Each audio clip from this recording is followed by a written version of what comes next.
सभी को नमस्कार। और हमें लगता है आवाज़ वगैरह ठीक आ रही है। लोग जुड़ भी गए हैं। हम लोग एग्जैक्टली 9:30 से शुरू करेंगे।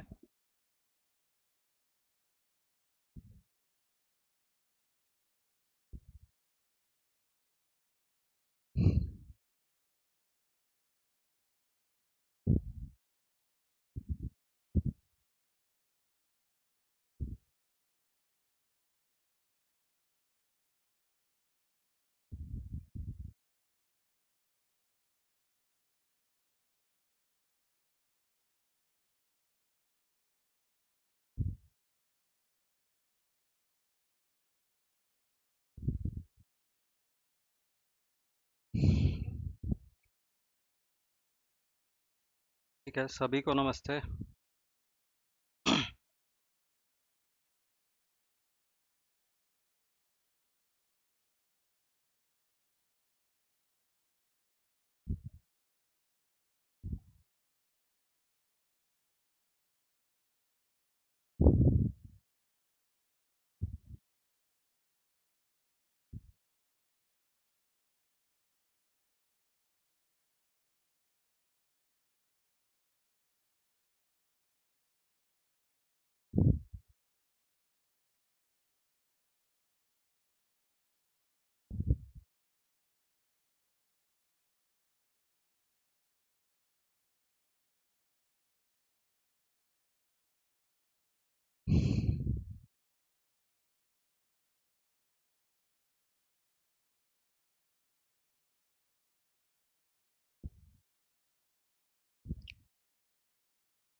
ठीक है भैया, अभी मैं बोल नहीं रहा हूँ इसलिए आवाज़ नहीं आ रही होगी। ये रविकांत भैया बोल रहे हैं। मैं अभी स्टार्ट कर रहा हूँ, 2-3 मिनट वेट करते हैं।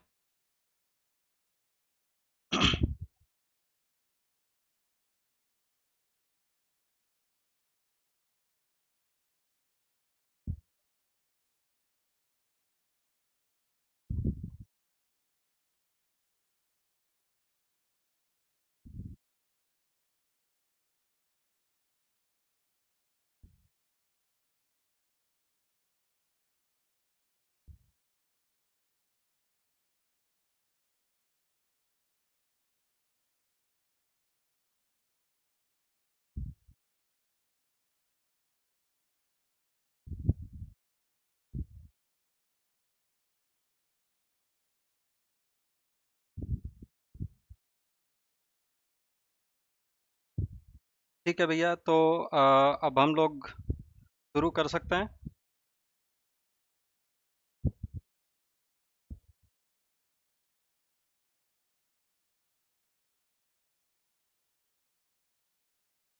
हाँ, तो मैं अ, अपने थोड़ा परिचय से शुरू करता हूँ, है ना।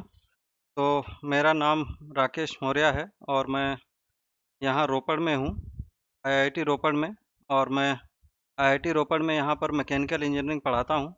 तो पिछले 6-7 सालों से इस जगह पर हूँ, है ना। और इस दर्शन से जुड़ने का अवसर प्राप्त हुआ जब मैं बीटेक फाइनल ईयर में था, तब इस दर्शन से परिचय हुआ। और मैं के बाद से, है ना, जिस भी तरह से इस पूरे दर्शन से जुड़ा रहा। और अभी इस पूरे दर्शन को समझने के क्रम में हूँ, है ना? तो यहाँ पर जो भी मेरी प्रस्तुति है, उसको मतलब एक विद्यार्थी की तरह, है ना, देखा जाए। और यहाँ पर जो भी मैं मतलब कहूँगा, ये वो या विश्लेषण है ना, वो मेरा अनुमान ही है ना? तो अगर कहीं पर जो भी दर्शन में कहा जा रहा है उससे कुछ भिन्न बात लगे, है ना, तो उसको मतलब मेरी ना गलती मानकर, या जो भी उसको उस विधि से, है ना, क्षमा के साथ देखेंगे। तो मैं अभी इसको शुरू करने के पहले, है ना, मतलब इस पूरे दर्शन को बाबा जी ने शोध किया, है ना, तो उनके प्रति कृतज्ञता अ, अर्पण करते हुए, वंदना करते हुए मैं इस पूरे बात को शुरू करना चाहता हूँ। और मेरे इस समझने में बहुत सारे लोग मतलब सहयोगी हुए। कुछ लोगों का मैंने शिविर किया, है ना, कुछ लोगों के ऑडियो शिविर सुने, या है ना, कुछ लोग मेरे शिविर में आए, है ना, मैंने कुछ वर्कशॉप्स करी, उनमें, है ना, लोगों के प्रश्नों से कुछ सोचने का अवसर मिला।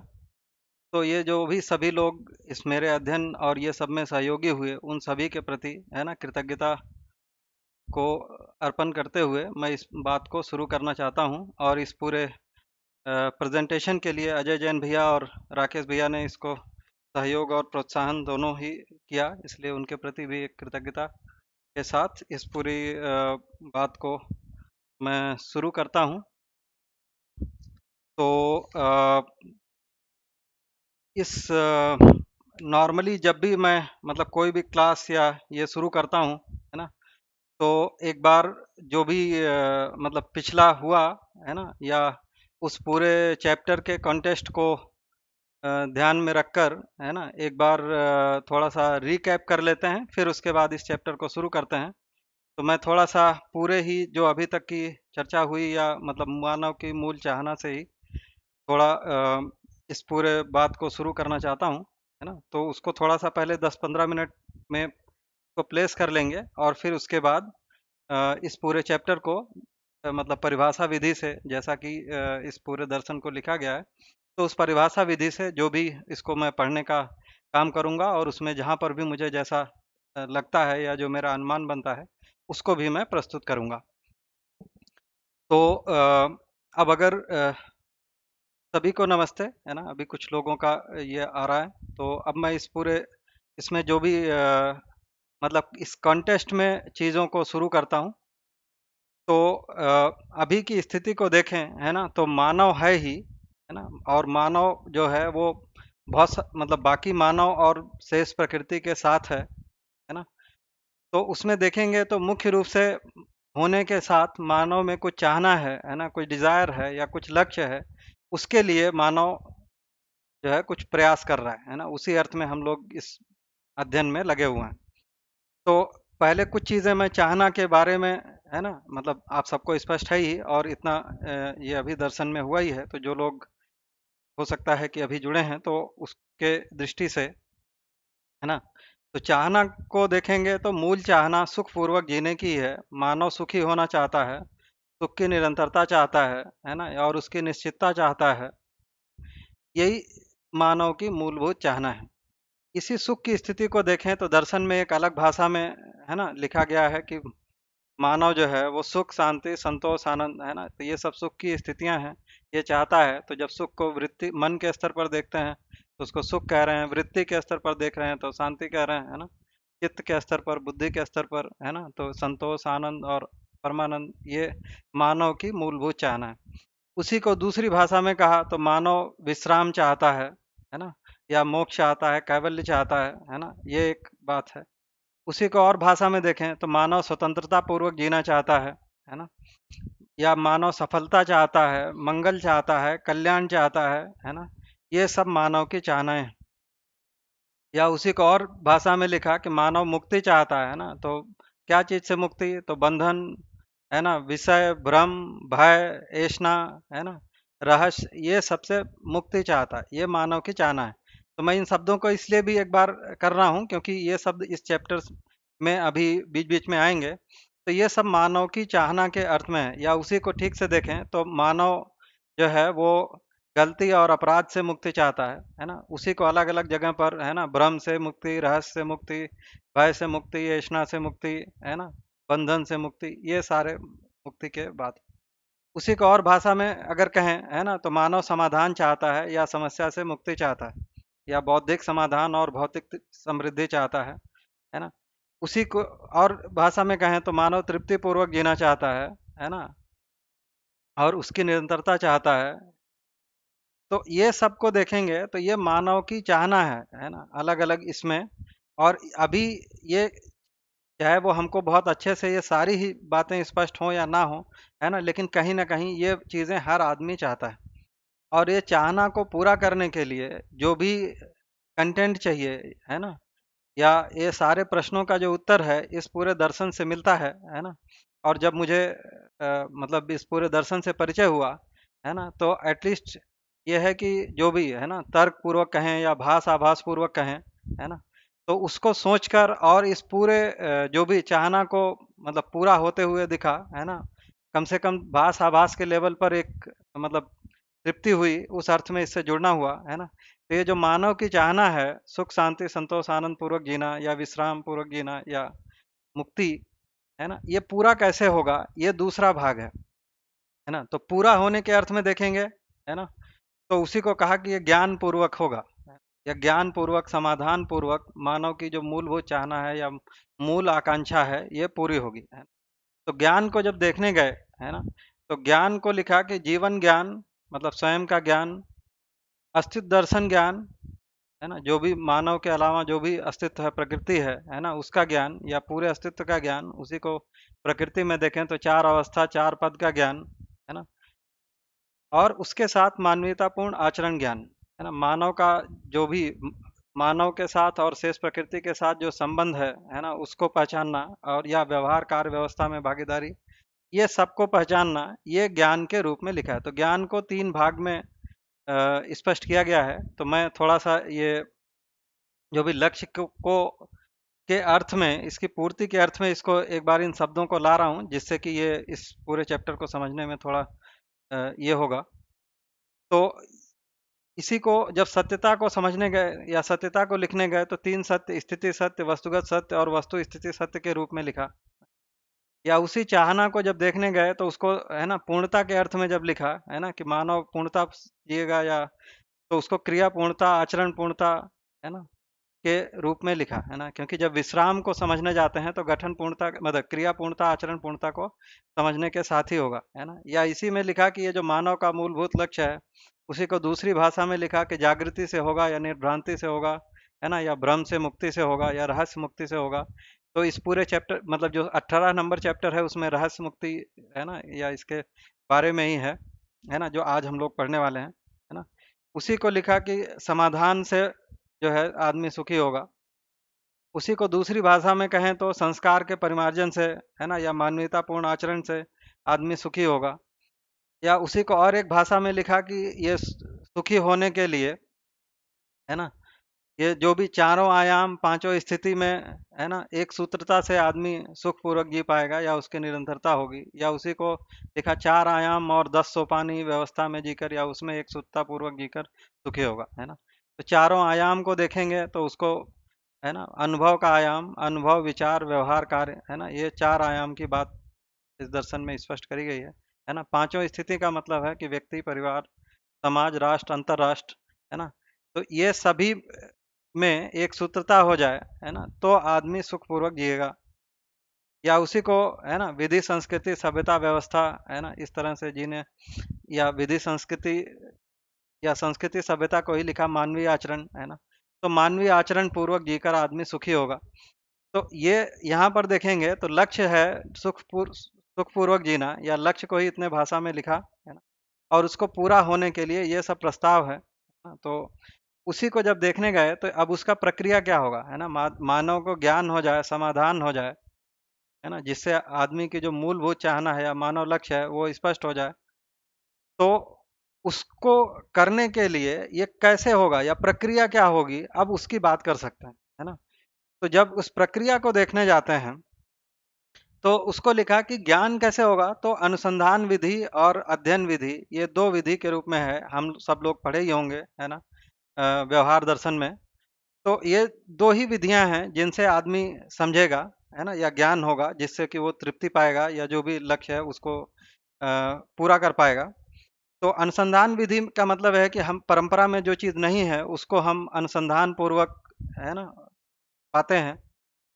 यहाँ पर जो मुख्य रूप से जो हम लोग इस अभ्यास दर्शन या ये जो चीजों को पढ़ रहे हैं, यहाँ पर इस पूरे दर्शन में अनुभवगामी विधि या अध्ययन विधि की बात है।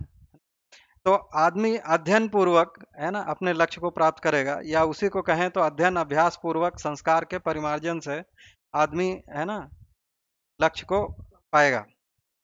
अब अध्ययन को जब देखने गए, है ना, तो उसमें श्रवण मनन, है ना, प्रतीति पूर्वक अनुभूति तक पहुंचने की बात है ना। तो जब मैं अपनी स्थिति को देखता हूं तो अभी, है ना, श्रवण मनन वाली ही स्थिति है ना। तो इस अर्थ में भी जो भी मैं कह रहा हूँ, है ना, वो मेरा अनुमान ही होगा, है ना। तो उसको उस विधि से थोड़ा सा, है ना, आप लोग इतना क्षमा करेंगे, है ना। तो जो भी मूल दर्शन में लिखा गया है एक जागृत व्यक्ति के द्वारा, है ना, उसको ही, है ना, रेफरेंस माने। तो जब अध्ययन को करने के लिए मानव को लिखा कि मानव के जो भी साधन है ना, और वातावरण, तो मानव इसमें ही, है ना, अध्ययन पूर्वक अपने संस्कार का परिमार्जन करेगा।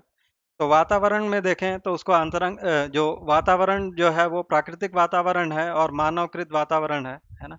तो मानवकृत वातावरण ही मुख्य रूप से संस्कारों के परिमार्जन के लिए ये एक जगह है ना। उसी को फिर अलग अलग तरीके से, है ना, संस्कृति सभ्यता विधि व्यवस्था, है ना, ये इसका यहाँ पर रोल है ना। उसीलिए उसकी अभी इस चैप्टर में जिसको हम पढ़ने वाले हैं, है ना, उसमें भी उसकी एक बात है ना। और जो साधन के रूप में देखेंगे तो अंतरंग साधन और बहिरंग साधन, है ना। तो जो भी तन मन धन ये या मन, अंतर अंतरंग साधन को देखेंगे तो मन वृत्ति चित्त या जो भी कल्पनाशीलता है, ये हमारे ज्ञान के लिए या समझ के लिए या अध्ययन अभ्यास के लिए यही हमारे लिए साधन है ना। और तन को देखेंगे या धन को देखेंगे तो ये जो भी भौतिक चीजें हैं, है ना, ये एक आवश्यकता के रूप में है, या शरीर ही मुख्य रूप से साधन है ना। शरीर के लिए जो भी भौतिक चीजों की आवश्यकता है ना, वो पूर्ति हो जाए, शरीर हो, और शरीर के साथ हम इस पूरे चीज को समझ पाएंगे, है ना। तो जब हम ये तन और धन या साधन को देखने जाते हैं तो साधन को प्राप्त करने का एक तरीका है ना। उसमें फिर उसका तन मन धन का संरक्षण संवर्धन सदुपयोग ये चीजें आ जाती हैं। तो यहाँ पर फिर ये इस जो संवर्धन की नीति है ना, उसको अर्थ नीति, है ना, सदुपयोग को धर्म नीति और संरक्षण को राजनीति, जो आज का चैप्टर भी है, तो ये वहां से मतलब जुड़ता है। और मानव जो है वो कोई अकेले में तो है नहीं, है ना। तो इसलिए भी, या अकेले में से है नहीं और अकेले में समझना भी नहीं होता, या मानव का अकेले में से के लिए कोई कार्यक्रम भी नहीं है ना। तो इस अर्थ में जब सबके साथ देखेंगे तो संबंध जुड़ ही जाता है ना। और फिर वहां पर, है ना, संस्कृति सभ्यता ये पूरी जुड़ेगी और उसी में फिर 10 सोपानी व्यवस्था ये पूरा जाकर जुड़ता है। या व्यवस्था को देखने जाएंगे तो उसमें शिक्षा संस्कार उत्पादन कार्य, है ना, न्याय सुरक्षा विनिमय कोष, ये पूरा ही चीजें जो है ये जुड़ेगा। अब इसी में जब हम लोग अभी जो अध्ययन कर रहे हैं वो अभ्यास दर्शन को कर रहे हैं, है ना। तो अभ्यास का मतलब ये है कि अभ्युदय के लिए जो भी, है ना, हम प्रयास कर रहे हैं उसी को अभ्यास लिखा है। या समाधान के लिए जो हम प्रयास कर रहे हैं, है ना, उसी को अभ्यास कर रहे हैं। अभ्यास में व्यवहाराभ्यास, कर्माभ्यास और चिंतनाभ्यास, है ना, ये 3 अभ्यास की बात है ना। ये हम लोग अभी पिछले के कुछ चैप्टर्स में देख ही लिए हैं, है ना। तो चिंतनाभ्यास से अनुभूति हो जाए या परमानंद हो जाए, है ना। व्यवहाराभ्यास से कुशलता या उसी को बौद्धिक समाधान ही उसकी उपलब्धि है, और कर्माभ्यास से भौतिक समृद्धि ही एक उपलब्धि के रूप में लिखा है। तो जब ये भौतिक समृद्धि को देखने जाते हैं तो अभी जो हम लोग फोकस करेंगे, है ना, वो आ, मतलब ये जो भी समृद्धि के अर्थ में या विधि संस्कृति सभ्यता को ही ध्यान में रखकर, या उसको जो सुनिश्चित करने के लिए साधन को या जो भी वातावरण है उसके अर्थ में राज्य नीति धर्म नीति को हम लोग अभी ये देखने का काम मतलब इस पूरे चैप्टर में है। तो इस दृष्टि से मैं मतलब इसको समराइज किया कि अगर पूरे लक्ष्य को देखें, क्योंकि जब भी हम पढ़ते हैं या समझते हैं, है ना, तो लक्ष्य को देखना, फिर उसको पूरा कैसे होना है और उसके लिए फिर हम क्या प्रक्रिया है, इसी की बात है। तो हम लोग अभी इस प्रक्रिया को देख रहे हैं। अब इस चैप्टर पे आता हूँ, है ना। अब यहाँ पर देखेंगे तो अभी की जो मतलब इस चैप्टर का जिसको हम शुरू करने वाले हैं उसका नाम है ईश्वर तंत्र पर आधारित राज्य नीति, धर्म नीति रहस्यता से मुक्त नहीं है ना। तो यहाँ पर देखेंगे तो अभी जो हम लोगों ने बात की कि इस पूरे दर्शन में, है ना, ये सारे प्रश्नों का उत्तर है ना। तो अभी तक जो मानव की यात्रा है ना, उसमें देखेंगे तो लक्ष्य समान है ना। मतलब लक्ष्य इस दर्शन में भी जो है, और मानव भी किसी न किसी रूप में जो चाहना है, तृप्ति पूर्वक जीने की चाहना, या सुख शांति संतोष आनंद की चाहना, या ब्रह्म मुक्ति के चाहना, तो चाहना के अर्थ रूप में ये पहले से ही है ना। इसको हमें बनाना नहीं है।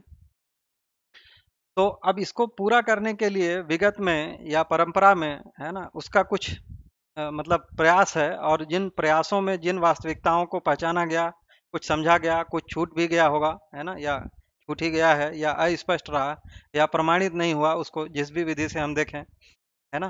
तो ये हुआ, और उसी के आधार पर कुछ हमने अभी तक कुछ कार्यक्रम भी बनाए, है ना। जैसे अगर देखेंगे तो अभी हम राजनीति, मतलब जीरो है या कुछ भी नहीं है, ऐसा नहीं है। मतलब एक राजनीति को हमने किसी रूप में पहचाना ही है ना, या धर्म नीति को किसी न किसी रूप में पहचान रहे हैं, है ना। या विधि को देखें, संस्कृति को देखें, मतलब विधि का मतलब है जो भी, मतलब मानव के जीने के या मानवीय आचरण की जो आचार संहिता है, या व्यवस्था पूर्वक जीने की जो संहिता है ना, व्यवस्था में भागीदारी की जो संहिता है, उसको विधि के रूप में कहा। तो अभी देखेंगे तो हमने जो भी, या विधि का ही विधान है ना, या संविधान है। तो अभी हम संविधान भी कुछ न कुछ जो भी अभी तक मानव को स्पष्ट हुआ उसके अर्थ में, मतलब संविधान भी है, उसके आधार पर हमने कुछ व्यवस्था भी बनाई है, न्याय की व्यवस्था, या, है ना, जो भी व्यवस्था के पांचों आयाम, शिक्षा, संस्कार।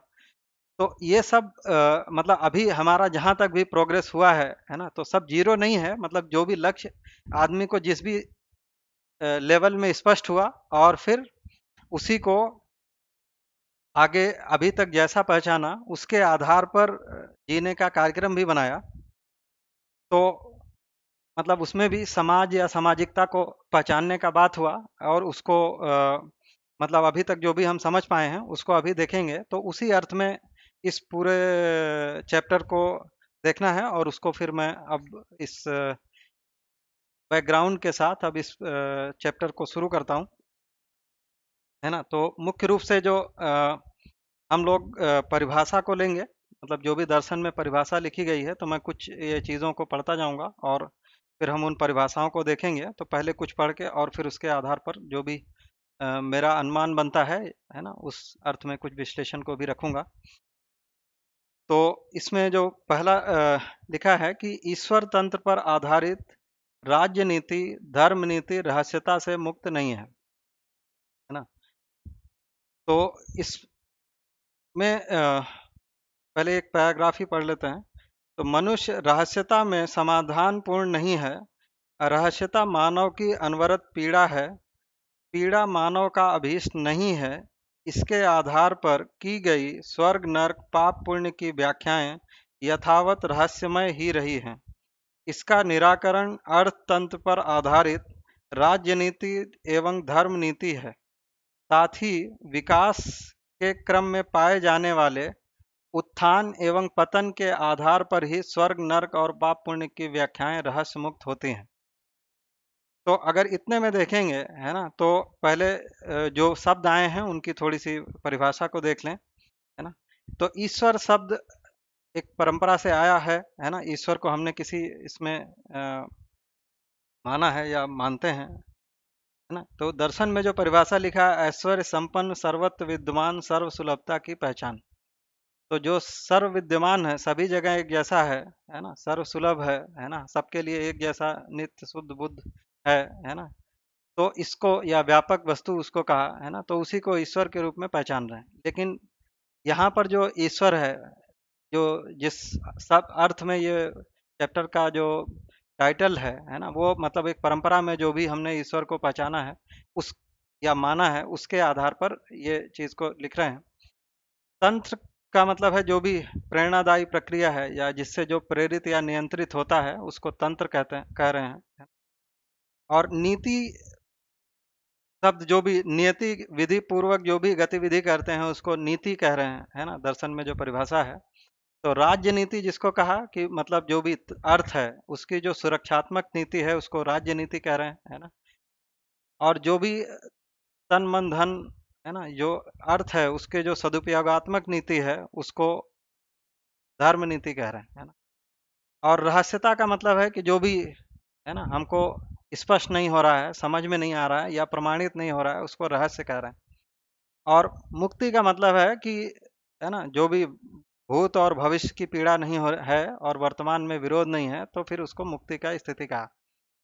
तो अगर इस पूरे अब परिभाषा के अर्थ में देखेंगे तो ईश्वर तंत्र पर आधारित जो राज्य नीति धर्म नीति है वो रहस्यता से मुक्त नहीं है, कि मतलब अभी तक जो हमारा अ, मतलब हमने जो भी ईश्वर को पहचान कर और उसके आधार पर या उसके प्रेरित के जो भी या नियंत्रित राजनीति और धर्म नीति को किया, उसके उसको कहा कि ये रहस्यता से मुक्त नहीं है, क्योंकि उसमें रहस्य है ही। क्योंकि जो ईश्वर को देखेंगे तो ईश्वर भी मतलब एक तरीके से रहस्यमय है ना, क्योंकि ईश्वर की भी स्पष्टता नहीं हुई, है ना। या मतलब ईश्वर को देखने जाएं, है ना, तो अ, अभी तक, है ना, मतलब ईश्वर को हम कर्ता के रूप में भी देख रहे हैं, है ना, सर्वशक्तिमान के रूप में भी देख रहे हैं। मतलब हर अलग अलग परंपरा में या अलग अलग व्यक्ति के लिए ईश्वर की अपनी अपनी मतलब व्याख्या है ना।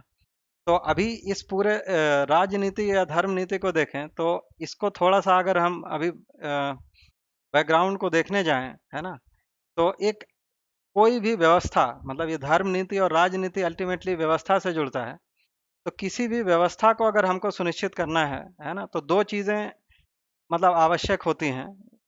उसमें एक कहा कि व्यवस्था के लिए, है ना, मतलब एक कोई जगह को पहचानना होता है जो कि मतलब जहाँ पर गलती नहीं है, जहाँ पर अन्याय नहीं है, जहाँ पर मतलब उस जिस उसकी निरंतरता है। तो निरंतरता का कॉन्सेप्ट, है ना, मतलब एक निरंतरता निश्चितता और एक गलती विहीन या अन्याय विहीन या अपराध विहीन स्थिति को पहचानना होता है ना। उस स्थिति को पहचाने बिना, है ना, मतलब व्यवस्था का जगह जो है नहीं शुरू होता। तो जिसको हमने मतलब प्रभुता कहा या प्रभु कहा या ईश्वर कहा, वो उसी स्थिति की बात है कि मतलब उस स्थिति में, है ना, मतलब ईश्वर गलती नहीं करता, है ना, अन्याय नहीं करता, है ना, इस आधार पर पहचाना। तो अब अगर उसी को और ठीक से देखने जाएं तो ईश्वर के प्रतिनिधि के रूप में, है ना, फिर राजा या राजतंत्र को ले आया गया कि फिर राजा गलती नहीं करेगा। हाँ, लेकिन उसमें जो भी कठिनाइयां रहीं या जो भी मतलब आदमी की जो जन आकांक्षा है या मानवाकांक्षा है वो पूरा नहीं हो पाया, है ना। तो राजा के मतलब जो भी गलती को पहचाना होगा आदमी ने, है ना। फिर उसके बाद राजतंत्र से, है ना, क्योंकि राजा का जो मुख्य काम है वो राजनीति और धर्म नीति को ही सुनिश्चित करना था। जो भी मानव श्रम पूर्वक जो अर्जन किया तन मन धन, है ना, या जो भी अर्थ मतलब मुख्य रूप से जो धन, है ना, उसके सुरक्षा का जो एक आश्वासन रहा ही, है ना। उस अर्थ में राजनीति धर्म नीति वैसे तय हुआ। तो राजा के कॉन्सेप्ट को भी देखेंगे तो वो ईश्वर तंत्र पर आधारित या ईश्वर से प्रेरित नियंत्रित रहा ही, है ना। उसको ईश्वर के प्रतिनिधि के रूप में माना गया कि भाई वो जो है गलती नहीं करेगा या वो नहीं करता है। अभी के स्थिति में देखेंगे तो अभी उसको फिर मतलब ये हुआ कि लोग जो है, जो मतलब जिसको अभी हम संसद कह रहे हैं, है ना, वो गलती नहीं करेगा या सारे लोग मिलकर, है ना, या कुछ व्यक्ति जो है ना, या सम्मिलित जो अ, मतलब एक समझ है वो गलती नहीं करेगा, है ना। या उसी को फिर और आगे देखेंगे तो ऐसा माने कि, है ना, ये जो चुने हुए लोग हैं या जो चुनना है तो चुनते समय वोटर गलती नहीं करेगा, है ना। तो इसका मतलब क्या है कि व्यवस्था को करना है या राजनीति धर्म नीति को तय करना है तो एक गलती विहीन स्थिति और उसके निरंतरता की, है ना, कि उसमें जो नियम है ना, या जो राष्ट्र है या जो भी हम ये कर रहे हैं ये इसकी निरंतरता है, ये खत्म नहीं होता, सामयिक नहीं है। इस अर्थ में हम उसको मतलब देखे हैं, है ना। तो वहां से चलकर, है ना, अभी हम ये जो भी गणतंत्र, क्योंकि आगे इस पूरे चैप्टर में वो चीजें आई हैं तो इसलिए मैं थोड़ा सा उसको अपने विधि से कनेक्ट करने की कोशिश कर रहा हूँ। तो अभी देखेंगे तो जो ये मतलब हम अभी गणतंत्र तक या संसद या जो भी कुछ चुने हुए लोग मिलकर जो भी राजनीति और अर्थनीति तय करेंगे, है ना, इस जगह तक हम आए हैं अभी परंपरागत विधि से। उसको भी ठीक से देखेंगे तो वो भी कहीं न कहीं ईश्वर से प्रेरित या तंत्रित या उससे नियंत्रित है ना? क्योंकि आज के डेट में भी देखेंगे तो चाहे जो भी है ना, हम ओथ दिलाते हैं, है ना? चाहे प्रधानमंत्री है या जो भी मंत्री है या जो भी लोग इस नीति निर्धारण या राजनीति धर्म नीति को तय कर रहे हैं, उनका भी काम जो है वो शपथ से ही शुरू होता है ना, कि मैं मतलब अभी जो रिसेंट भी देखेंगे तो ईश्वर की शपथ लेता हूँ, फिर मैं जो भी आगे है ना विधि या है ना संविधान का निष्ठा के साथ पालन करूंगा। तो इस अर्थ में देखें तो ये अभी तक जो भी है वो उसमें कहीं ना कहीं ये जो भी धर्म नीति राजनीति ये ईश्वर से प्रेरित या उस तंत्र पर आधारित है ना, कम ज्यादा विधि से आज तक की ये हमारी यात्रा है। तो अब अगर उसको देखने जाएं है ना, तो नीचे ये कह रहे हैं कि मनुष्य या इसमें जो ईश्वर से प्रेरित वाली बात है ना, कि ईश्वर की जरूरत आदमी को है ना, ईश्वर को पूजने से या अभी विज्ञान को पूजने से, दोनों में कहीं ना कहीं ये अर्थ की अभिलाषा है ना, ये रहा ही है। तो उस अर्थ में भी मतलब ये सारा चीज हमने ईश्वर तंत्र से प्रेरित बनाया, या उसी को मैं देखता हूँ तो जो अभी हमने कहा कि मानव की जो मूलभूत चाहना है ना, वो सुख शांति संतोष आनंद पूर्वक जीना या ब्रह्म मुक्ति पूर्वक जीना, बंधन मुक्ति पूर्वक जीना, है ना, रहस्य मुक्ति। तो ये चीजें नहीं हो पाई, इसलिए भी आदमी ने एक ऐसे चीजों को लिया है, मतलब आदमी सुख शांति संतोष आनंद की स्थिति में आ जाए, है ना, तब उसको ईश्वर चाहिए कि नहीं, ये सब सोचने का विषय है। तो अब इस पूरे इस में देखने जाएं तो इसको कहा कि मनुष्य रहस्यता में है ना समाधान पूर्ण नहीं है। तो ये जो ईश्वर है ये बहुत ठीक से या व्यापक वस्तु है, अगर इस पूरे दर्शन के उसमें देखें तो उसी को कहा कि ऐश्वर्य संपन्न, मतलब जो भी ऐश्वर्य है प्राकृतिक ऐश्वर्य है, ये मतलब व्यापक वस्तु में ही है ना। तो इसी को कहा कि ये ऐश्वर्य संपन्न और सर्वत्र विद्यमान सर्व सुलभता की पहचान, तो इसको ईश्वर के रूप में पहचाने। तो ये इसमें कुछ ना कुछ चीजें छूट गई हैं, है ना, इस अर्थ में फिर ये ईश्वर भी रहस्य में, क्योंकि उसको कर्ता या क्रिया या सर्वशक्तिमान है ना, ऐसा बहुत सारा पहचान कर फिर आगे देने वाला करने का बात हुआ। तो इसको इसलिए कहा कि वो भी रहस्य में हुआ। और फिर रहस्यता को कह रहे हैं कि अब ये समाधान पूर्ण नहीं है, क्योंकि कोई चीज अगर स्पष्ट नहीं है, रहस्यता का मतलब है कि स्पष्ट नहीं है, प्रमाणित नहीं होता है, तो अगर ये नहीं है तो आदमी अपने जीने में समाधान को नहीं पा पाएगा। तो उसी अर्थ में लिखा है कि मनुष्य रहस्यता में समाधान पूर्ण नहीं है ना, कि अगर कोई चीज स्पष्ट नहीं, क्योंकि मानव का जीना पूरे के साथ ही है, तो सारे जो भी मतलब विचार व्यवहार, विचार के आधार पर व्यवहार कार्य, और विचार जो है वो अनुभव से नियंत्रित, तो ये पूरा स्थिति हो जाए तो उसको समाधान कह रहे हैं। तो रहस्यता मानव की अनवरत पीड़ा है। पीड़ा का मतलब जो भी हम समस्या या अव्यवस्था से जो हमारे ऊपर प्रभाव पड़ता है, या ठीक से देखें तो जो जीवन पर प्रभाव है, उसी को पीड़ा कह रहे हैं, है ना। तो रहस्यता जो है ये मानव की पीड़ा है ना, और पीड़ा को ही जब देखने जाएंगे, और इसी को लिखा है कि पीड़ा मानव का अभीष्ट नहीं है, पीड़ा को मानव नहीं चाहता है, मानव समस्या या अव्यवस्था नहीं चाहता है, ये कह रहे हैं। पीड़ा को भी देखने जाएंगे तो पीड़ा को दो कैटेगरी में कहा, जो शायद आया भी होगा, नहीं तो आगे इस दर्शन में आएगा, कि पीड़ा जो है वो जिज्ञासात्मक है और आवेशात्मक है। तो जिज्ञासात्मक का मतलब है कि जो सुखी होने के अर्थ में हम कुछ जानना चाहते हैं, है ना, या अज्ञात को ज्ञात करना चाहते हैं, अप्राप्त को प्राप्त करना चाहते हैं, और वो नहीं हो रहा है ना, या उसमें सफल नहीं हो पा रहे हैं, तो उसकी एक पीड़ा है मानव के जीवन में। तो उसको जो है जिज्ञासात्मक पीड़ा के रूप में कहा। और दूसरा जो पीड़ा है वो आवेशात्मक पीड़ा है, मतलब जो भी चाहे सम्मोहनात्मक आवेश है या विरोधात्मक आवेश है। विरोधात्मक आवेश को जो कहा कि क्रोध या मद मात्सर है ना, या सम्मोहन में जो है वो काम मोह लोभ मद, है ना, ये जो चीजें हैं, तो इनकी भी पीड़ा है। तो इस दो तरीके से है ना इस पूरे दर्शन में पीड़ा को पहचाना है ना।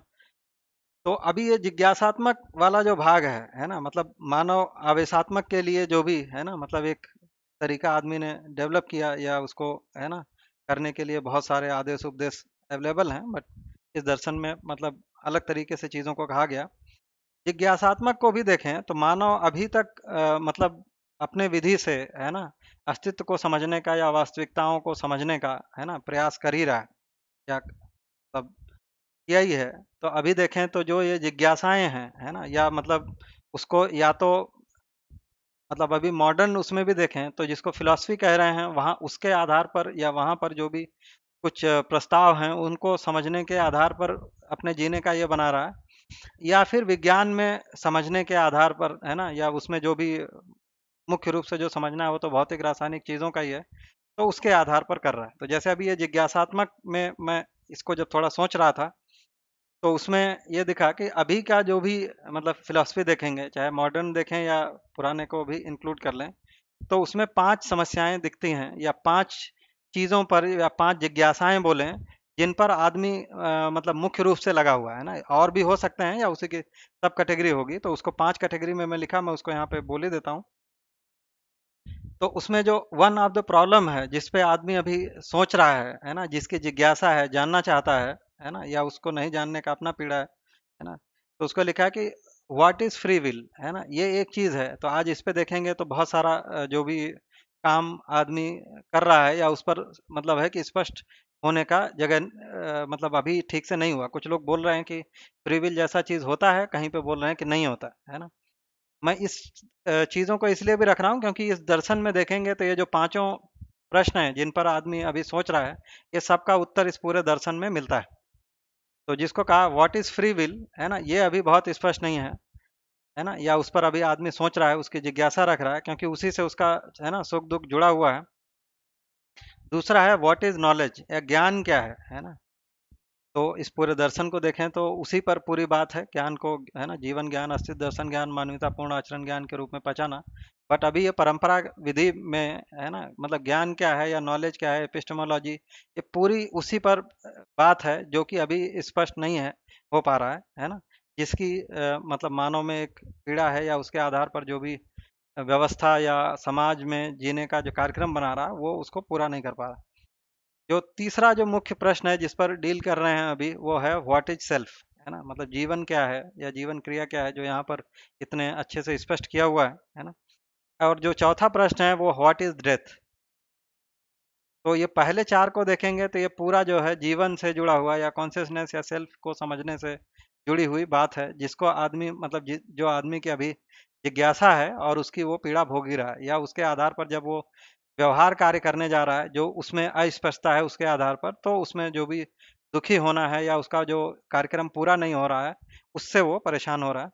और एक जो पांचवा है वो ग्लोबल जस्टिस क्या है ना, संबंध क्या है, या उस भागीदारी क्या है, न्याय क्या है ना, उसके आधार पर, चूंकि ये जो राजनीति धर्म नीति, ये राष्ट्र के लेवल पर या अंतर्राष्ट्र के लेवल पर जो नहीं तय हो पा रहा है, वो क्यों नहीं हो पा रहा है, क्योंकि मतलब न्याय जैसा चीज या मतलब सत्य जैसा चीज, या न्याय धर्म सत्य बोले ऐसा दृष्टि नहीं है, या ग्लोबल जस्टिस क्या है वो पहचान नहीं पाया है ना, उसके लिए अभी जिज्ञासा ये है। तो इसलिए फिर ये चीजें तय नहीं हो पा रही है ना। तो ये मतलब अभी मॉडर्न में भी जो कह रहे हैं और परंपरा के हिसाब से देखें तो वो ऊपर टाइटल में लिख ही दिया गया है कि ईश्वर तंत्र पर आधारित राजनीति धर्म नीति वहां भी रहस्य से मुक्त नहीं है, और उस रहस्य का जो है मानव में एक पीड़ा है ना, उसको मानव जहाँ भी हम अस्पष्ट होते हैं, है ना, समझ में नहीं आता है, शंका डाउट होता है, भय होता है, तो फिर हम दुखी होते हैं। तो उसी अर्थ में लिखा है कि पीड़ा जो है वो मानव का अभीष्ट नहीं है। और इस रहस्य के आधार पर ही जो लिखा है, इसके आधार पर, है ना, अ, की गई स्वर्ग नर्क पाप पुण्य की व्याख्याएं यथावत रहस्यमय ही रही हैं। तो इसको ही कह रहे हैं कि ये जो हमने ईश्वर को माना है ना, उसके आधार पर स्वर्ग नर्क और पाप पुण्य को व्याख्यायित करने गए, है ना, उसको भी लिखा है कि वो रहस्यमय ही रहा, है ना। ठीक से देखेंगे तो अभी तक, है ना, मतलब हर परंपरा में या हर जो भी अभी तक आदमी माना है, उसमें ये स्वर्ग नरक पाप पुण्य जैसा चीज सभी जगह पे लिखा ही हुआ है, जो कि मुझे लगता है कि इस दर्शन में मतलब पढ़कर ये परिभाषाओं को मतलब ये काफी अच्छा लगा या तृप्ति हुआ, है ना। अभी देखेंगे तो स्वर्ग नरक में जो परंपरागत हैं, है ना, उसमें कुल मिलाकर जो संवेदना के अनुसार जीना है ना, या संवेदना के जो अभी हम नहीं कर पा रहे हैं या जिसको मान रहे हैं, है ना, वो जो व्याख्याएं करी गई हैं उनमें वो वही चीजें हैं, है ना, कि वो वहां पर वो अनुकूलताएं मिलेंगी शरीर के लिए जिससे आदमी सुखी होगा। या नर्क का भय दिखाकर जो अभी नियंत्रित करने का प्रयास है है ना, कि शरीर के लिए जो है ना, वो प्रतिकूलताएं होंगी जिससे आदमी दुखी होगा, है ना। इसी के आधार पर जो भी है ना, स्वर्ग जाने के लिए पाप करना, पुण्य करना है, नरक पाप करेंगे तो नरक में जाएंगे, ये सब मतलब एक तरीके से आदमी को नियंत्रित करने का, या जो भी है ना धर्म नीति राजनीति, वो भी कहीं ना कहीं वहीं से जुड़ेगा कि तन मन धन का आदमी मतलब अपव्यय ना करे, है ना। तो इस विधि से नियंत्रित करने का प्रयास है। और उसमें मजे की बात यह है कि ये जो स्वर्ग नर्क है ना, या पाप पुण्य ये किया है ना, तो स्वर्ग नर्क में हम शरीर को छोड़ के ही जाना है। और जो सारा उसमें वर्णन है ना, वो मतलब शरीर से लेने वाले सुख का वर्णन। तो उससे ये स्पष्ट होता है कि ये सब रहस्य ही है कि वो एक तो ये चीजें है कहाँ पर, है ना, स्वर्ग नर्क जगह कहाँ है उसकी, है ना, और वो होता क्या है, मरने के बाद हम पहुंचेंगे कि नहीं पहुंचेंगे, ऐसा बहुत सारा अस्पष्टताएं हैं जो उसको देखेंगे, तो उसी को कह रहे हैं कि ये सब रहस्यमय रहा। अब जब इस पूरे दर्शन को देखने जाते हैं, यहाँ पर भी उसको जब प्रस्तावित किया, है ना, तो स्वर्ग को कहा कि सामाजिकता ही स्वर्गीयता है ना, और ये धरती ही मतलब मानव संबंध को पहचान ले, चारों आयाम पांचों स्थिति में एक सुत्ता हो जाए, है ना। मानव जागृति के आधार पर जब है ना संबंध को, जड़ और चैतन्य दोनों के साथ संबंध को पहचानता है, संबंध संपर्क का निर्वाह कर पाता है ना, मूल्यों का अनुभव कर पाता है, उसके आधार पर सुख शांति पूर्वक जी पाता है, समाज में अखंड समाज सार्वभौम व्यवस्था पूर्वक जीता है, तो इसको कहा कि ये स्वर्गीयता है, और ये इसी धरती पर सफल होगा, है ना। और इसके जो विपरीत है ना, उसको नर्क है ना, वो यही जगह है। और अभी देखेंगे तो भोग ही रहे हैं, है ना, मतलब धरती पर, है ना, मतलब कुछ लोग मतलब कुछ लोग ज्यादा प्रतिकूलता के साथ हैं, कुछ लोग कम प्रतिकूलता के साथ हैं, कुछ लोगों के लिए थोड़ा अनुकूलताएं होंगी, लेकिन अभी आज कोरोना के इसमें है ना, हम सब लोग पेपरों में देख ही रहे हैं कि किस विधि से मतलब आदमी जो है एक शहर से दूसरे शहर जा रहा है ना, मतलब गर्भवती महिलाएं जो है प्रसव होने के बाद 160 किलोमीटर आदमी पैदल चल रहा है ना। तो एक तरीके से क्या है, मतलब एक तरीके से यातनाएं ही हैं, और ये सब यहीं पे भोग रहे हैं। तो यहाँ पर है ना, पुण्य पुण्य किसको कह रहे हैं, है ना, मतलब जो पाप क्या है, अमानवीय आचरण ही पाप है। तो यहाँ पर मतलब इस दर्शन में ये सारे चीजों की स्पष्टता हुई, तो उस अर्थ में कह रहे हैं कि इस आधार पर की गई स्वर्ग नर्क पाप पुण्य की व्याख्याएं ये सब रहस्यमय ही रहा है। अब ये कह रहे हैं कि अब इसका निराकरण कैसे होगा। तो इसका जो निराकरण कह रहे हैं कि ये इसका निराकरण अर्थतंत्र पर आधारित राजनीति और धर्म नीति है। तो है ना, ये जो ईश्वर तंत्र पर आधारित राजनीति धर्म नीति, ये जो मतलब रहस्य में गई, तो इसको अगर स्पष्ट होना है तो इसको अर्थतंत्र पर आधारित, मतलब अर्थ से प्रेरित, या तन मन धन अर्थ के जो भी संरक्षण संवर्धन सदुपयोग के अर्थ में देखने पर, या अर्थ को ठीक ठीक पहचानने पर, है ना, के आधार पर जब हम धर्म नीति राजनीति को डिफाइन करेंगे या उसको स्पष्ट करेंगे, तब ये स्पष्ट होगा। और उसी को लिखा है कि साथ ही विकास के क्रम में पाए जाने वाले उत्थान एवं पतन के आधार पर स्वर्ग नरक और पाप पुण्य की व्याख्याएं रहस्य मुक्त होती हैं, है ना। तो ये जो विकास के क्रम में जो लिखा है कि पाए जाने वाले उत्थान और पतन के आधार पर, तो इस पूरे दर्शन में हम सब लोग पढ़े ही हैं, है ना, या अभी आया ही है कि इस पूरे अस्तित्व को देखें तो अस्तित्व जो है वो पूरा सहअस्तित्व पूर्वक है, सहअस्तित्व में व्यापक है और इकाइयां हैं, और इकाइयों में देखेंगे तो पूरी इकाइयां या पूरा प्रकृति विकास क्रम विकास जागृति क्रम जागृति पूर्वक सजा हुआ है ना। और इसको जो है समझना है।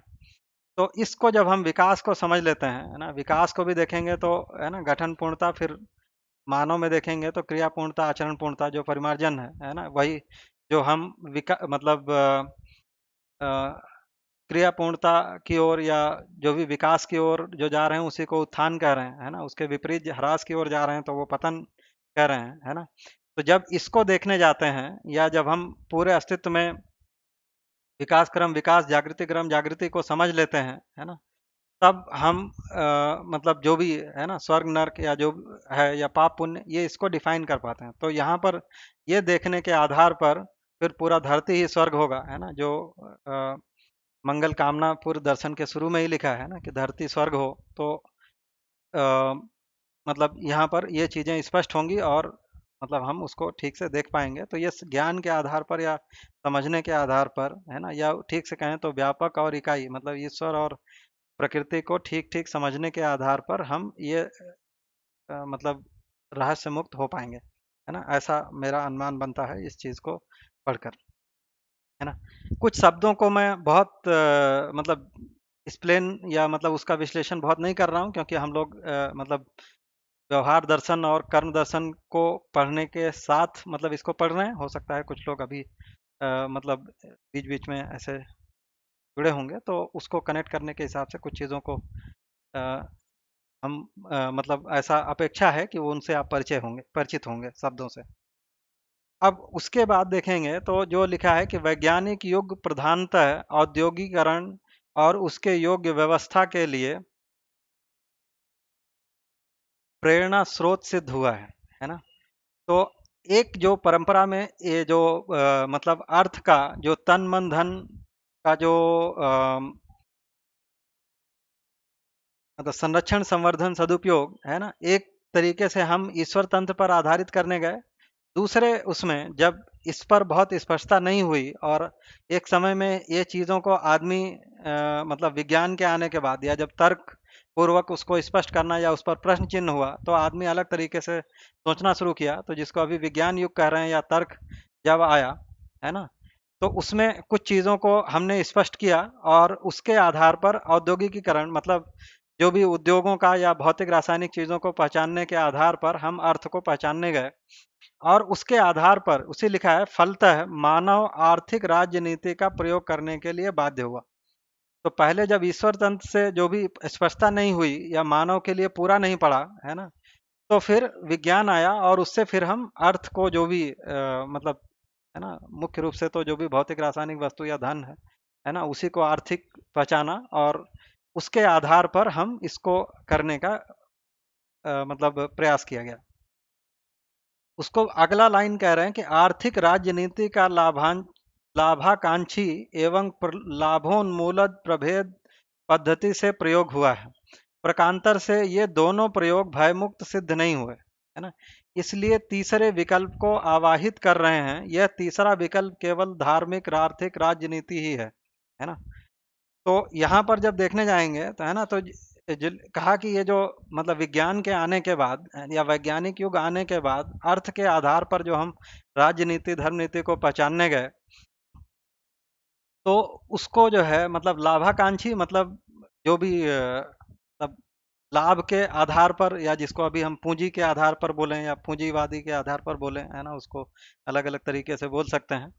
और एक प्रयोग इस विधि से हुआ और जो लाभोन्मूलन या मतलब लाभ से मुक्त विधि या उसको आदर्शवादी या समाजवादी या मतलब जो भी इस तरह के बहुत सारे प्रयोग हुए ही है ना, हम सब लोग को पढ़े ही होंगे, है ना, मतलब चाहे वो मतलब समाजवाद पूंजीवाद या मतलब जो भी मार्क्स, ऐसे बहुत सारे जो भी प्रयोग हुए।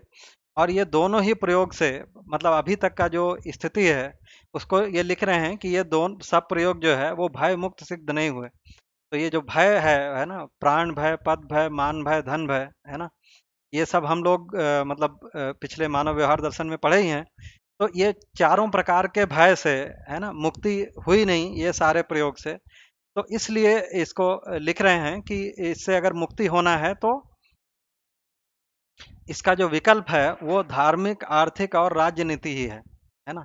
तो यहाँ पर मतलब है जाकर हम मतलब इस दर्शन के विकल्प को रख रहे हैं। तो ये कह रहे हैं कि जो अब विकल्प है कि धार्मिक नीति का मतलब जो हम लोगों ने देखा है कि परिभाषा में जो लिखा है ना, कि नियति विधि से, है ना, जो हम नियति विधि पूर्वक जो गतिविधि कर रहे हैं उसको नीति कहा, है ना। तो या विकास और जागृति के अर्थ में जो भी है उसको मतलब नियति पहचान रहे हैं। तो नीति को देखेंगे तो धार्मिक नीति, आर्थिक नीति और राजनीति, है ना। तो इसको कहा कि अर्थ के आधार पर ही ये चीजें होंगी। अर्थ को तीन भाग में पहचाना हुआ है इस दर्शन में, है ना, तन मन धन तीनों मिलाकर अर्थ है। तो अर्थ का जो सदुपयोग का नीति है उसको धार्मिक नीति कह रहे हैं। जो उसका संवर्धन का नीति है या उत्पादन का जो नीति है उसको आर्थिक नीति कह रहे हैं। और उसके जो सुरक्षा की नीति है उसको राजनीति कह रहे हैं। ये हम लोग जो मानव व्यवहार दर्शन का 16वां आई थिंक चैप्टर है उसमें का अच्छे से वहाँ पर वर्णन किया गया है, इसलिए उसको अभी यहाँ पर इतना मतलब विश्लेषण नहीं करते हैं। है ना? लेकिन मुख्य रूप से देखें तो ये चीज़ें मतलब है कि एक दूसरे पे जुड़ा ही हुआ है, और उसमें भी मुख्य बात सदुपयोग का है ना? तो तन मन धन का हम सदुपयोग करते हैं तभी जाकर, मतलब अगर धार्मिक नीति या सदुपयोग का नीति बहुत स्पष्ट नहीं है ना? तो नीचे वाले में भी बहुत सफलता नहीं होती है ना? क्योंकि जब हम सदुपयोग करते हैं तभी सदुपयोग के आधार ही पर ही सुरक्षा होती है ना? या जिस चीज़ का हम सदुपयोग करते हैं वही जो है मतलब सुरक्षित रहता है ना? जैसे मान लीजिए किसी बीज का सुरक्षा करना है, तो अगर हम बीज को केवल लेबोरेटरी में या किसी मतलब नाइट्रोजन के इन्वायरमेंट में रख दें तो वो सुरक्षित होता है, ऐसा नहीं है। बीज का अगर हम सदुपयोग करेंगे, उसको खेत में डालेंगे, अगले साल फिर बीज होगा और इस विधि से उसका परंपरा बनेगा और वो सुरक्षित होगा। तो ये जो सुरक्षा की नीति है वो भी कहीं ना कहीं सदुपयोग से जुड़ता है ना? तो और जो आर्थिक नीति है, जो उत्पादन है ना? वो भी कहीं न कहीं है ना मतलब ये दोनों से जुड़ेगा। क्योंकि अगर सदुपयोग नहीं करेंगे तो क्या उत्पादन करना है ना? या क्या उत्पादन नहीं करना है या कितना उत्पादन करना है, ये अर्थनीति में जो तय होना है, ये भी नहीं तय होता। है ना? क्योंकि अर्थनीति हम तय कैसे कर मतलब जो आर्थिक नीति है, वो सदुपयोग और सुरक्षा के आधार पर करेंगे। इसीलिए क्या हो गया है कि हम देखेंगे कि आर्थिक नीति के फलस्वरूप ही या आर्थिक नीति और राजनीति के फलस्वरूप ही जो भी है ना, अगर प्राकृतिक रूप से देखेंगे तो मतलब प्रदूषण है ना, और ये सारी चीजें दिख ही रहा है ना? या आज के डेट में देखें तो कहीं ना कहीं हमने है ना भोजन को या इस चीजों को नहीं पहचाना, तो आज के डेट में हम कोरोना के कारण है ना घर में बैठे हुए हैं। तो ये कहीं न कहीं हमारे जो सदुपयोग है, उसको पहचान नहीं पाने के कारण ही है ना? तो हम सदुपयोग को पहचानते हैं कि भाई क्या चीज़ हमारे लिए उपयोगी है, क्या चीज़ हमारे लिए उपयोगी नहीं है, और उसको किस अर्थ में प्रयोग करना है। जो उपयोग, सदुपयोग और प्रयोजनीयता कहा, है ना? तो व्यवस्था के अर्थ में, व्यवस्था के भागीदारी के अर्थ में जो चीज़ों का प्रयोग होना है ना? उसको ही सदुपयोग, प्रयोजनीयता कह रहे हैं। तो इनके आधार पर ही हम राज्य नीति को तय करेंगे, या मतलब आर्थिक मतलब सदुपयोग के आधार पर ही सुरक्षा होगी, और सुरक्षा सदुपयोग सुरक्षा के आधार पर ही हम आर्थिक नीति को तय करेंगे। इसीलिए कहीं पर एक जगह पर बाबा जी ने ऐसा लिखा है कि मुख्य रूप से दो ही नीति है ना? धार्मिक नीति और राज्य नीति। ये हो जाए तो फिर जो भी आज के डेट में मानव ने है ना वैज्ञानिक उसमें है ना उत्पादन प्रक्रियाओं और चीज़ों को करने का ढंग तरीका है ना परंपरा में इसको पहचाना ही हुआ है। तो मुख्य रूप से जो धार्मिक नीति और राजनीति का ही बात है ना? तो इसीलिए चैप्टर में भी देखेंगे तो ऊपर ईश्वर तंत्र पर आधारित राजनीति और धर्म नीति को ही लिखा हुआ है ना? तो यही मुख्य रूप से इनकी ही बात है, इस अर्थ में लिखा है, ऐसा मेरा अनुमान बनता है ना? तो मतलब ये मेरे अनुमान को ही माने, मैं ये दूसरी तीसरी बार मैंने स्पष्ट कर दिया है ना, क्योंकि अभी अपनी स्थिति है ना एक विद्यार्थी के रूप में ही है, तो इसको है ना आप लोग ध्यान में देखेंगे। अब आगे इसके आगे जो कह रहे हैं कि संस्था ही समाज का प्रतिरूप है, संस्था की प्रक्रिया का जन आकांक्षा के विरोध में प्रस्तुत होना ही संघर्ष और क्रांति का कारण होता है। जन आकांक्षा सर्वदा ही न्याय की पक्षधर रही है। संस्था के प्रथम एवं द्वितीय स्थितियों में परिवार या वर्ग की सीमा में ही विधि व नीति की प्रतिस्थापना या स्थापना होती रहती है। प्रत्येक संस्था की विचार रूप में भी मंगल कामना रही है। जब वह प्रक्रिया पद्धति नीति व प्रणाली पूर्वक प्रस्तुत होती है, तब जनाकांक्षा व संस्था की परस्परता में जो अव्यवहारिकताएं रह जाती हैं, वही अप्रत्याशित घटनाओं के रूप में प्रकट होती हैं। यही परस्पर विश्वास के तिरोभाव के कारण होते हैं, है ना? तो यहाँ पर जो एक शब्द नया आया है ना, मतलब संस्था जिसको कह रहे हैं, है ना? तो ये मुझे लगता है कि पिछले कुछ दूसरे मतलब 13वें 14वें चैप्टर में एक किसी जगह पर संस्था को आया है ना? तो जो संस्थान की जो परिभाषा परिभाषा संहिता में बाबा जी ने लिखा है, उसको लिखते हैं कि पूर्णता के अर्थ में है ना निश्चित स्थान में नियंत्रित रहना, है ना? तो मतलब जो लक्ष्य है वो पूर्णता ही है ना? मतलब विश्राम ही लक्ष्य है। मतलब पूर्णता को देखेंगे तो है ना मतलब तीन पूर्णताओं की ही बात है, इस दर्शन में हम लोग परिचित ही हैं, है ना? गठन पूर्णता, क्रिया पूर्णता, आचरण पूर्णता। तो विश्राम के अर्थ में ही पूर्णता है, तो वही लक्ष्य है ना संस्थान का या संस्था का। और उसमें नियंत्रित पूर्वक या आचरण या परंपरा के अर्थ में हम जी रहे हैं, तो उसको संस्थान कहा है ना? तो संस्था एक जगह पर कह ही रहे हैं कि विधि नीति व पद्धति ही संस्था है या संस्था ही व्यवस्था है। ऐसा मुझे लगता है कि 2-3 चैप्टर पहले आया ही है, तो हम लोग वहाँ पर देखे ही होंगे, है ना? तो मुख्य बात यह है कि जो संस्था कह रहे हैं कि मतलब विधि, नीति और पद्धति, है ना? तो मतलब एक विधि जिसको कहा मतलब जो विधान है या जो व्यवस्था पूर्वक जीने का सूत्र व्याख्या है या आचरण पूर्वक अ, अ, किसी का, ठीक है कमेंट को बाद में देखते हैं। तो जो संस्था जिसको कह रहे हैं कि मतलब विधि नीति और पद्धति, है ना, ये संस्था है और वही व्यवस्था है। तो जो व्यवस्था के रूप में जीने का जो सूत्र है उसी को विधि कहा, है ना, और उसके आधार पर नीति और, है ना, उसको करने का जो तरीका है वो पद्धति है। तो ये पूरा मिलकर संस्था है और यही समाज का प्रतिरूप है ना। तो समाज को भी देखेंगे तो जो इस पूरे दर्शन में परिभाषित किया है कि पूर्णता को पाने के लिए के लक्ष्य में निश्चित कार्यक्रम नीति प्रक्रिया का अनुसरण अनुकरण करने वाली मानव जाति को समाज की ये कहा है ना। तो पूर्णता का ही लक्ष्य है वहां पर भी, इसलिए संस्था को कह रहे हैं कि समाज का ही प्रतिरूप है या समाज का ही एक हिस्सा है। और परिवार का जो ये जो संस्था का जो प्रथम अवस्था है, मतलब ये भी पिछले चैप्टर में आया कि पर संस्था का जो प्रथम अवस्था है वो परिवार ही है ना। और फिर वही द्वितीय अवस्था जिसको कहा वो परिवार समूह, ऐसा करके पूरे विश्व परिवार तक। तो परिवार, परिवार समूह, मोहल्ला, मोहल्ला समूह, क्षेत्र परिवार, मंडल परिवार समूह, मुख्य राज्य, प्रधान राज्य और पूरे ऐसा विश्व परिवार राज्य। तो इसी को 10 सोपानी व्यवस्था के रूप में भी हम लोग पहचाने हैं, है ना। और तो यहाँ पे मतलब संस्था को उसी अर्थ में कह रहे हैं, है ना। तो अब जब यहाँ पर इस बैकग्राउंड के साथ संस्था को देखने जाते हैं तो कह रहे हैं कि संस्था की प्रक्रिया का जन आकांक्षा के विरोध में, तो जन आकांक्षा क्या है? समाधान, समृद्धि, अभय सह स्थित, सुख शांति संतोष आनंद पूर्वक जीना, यही जन आकांक्षा है, यही मानव की आकांक्षा है।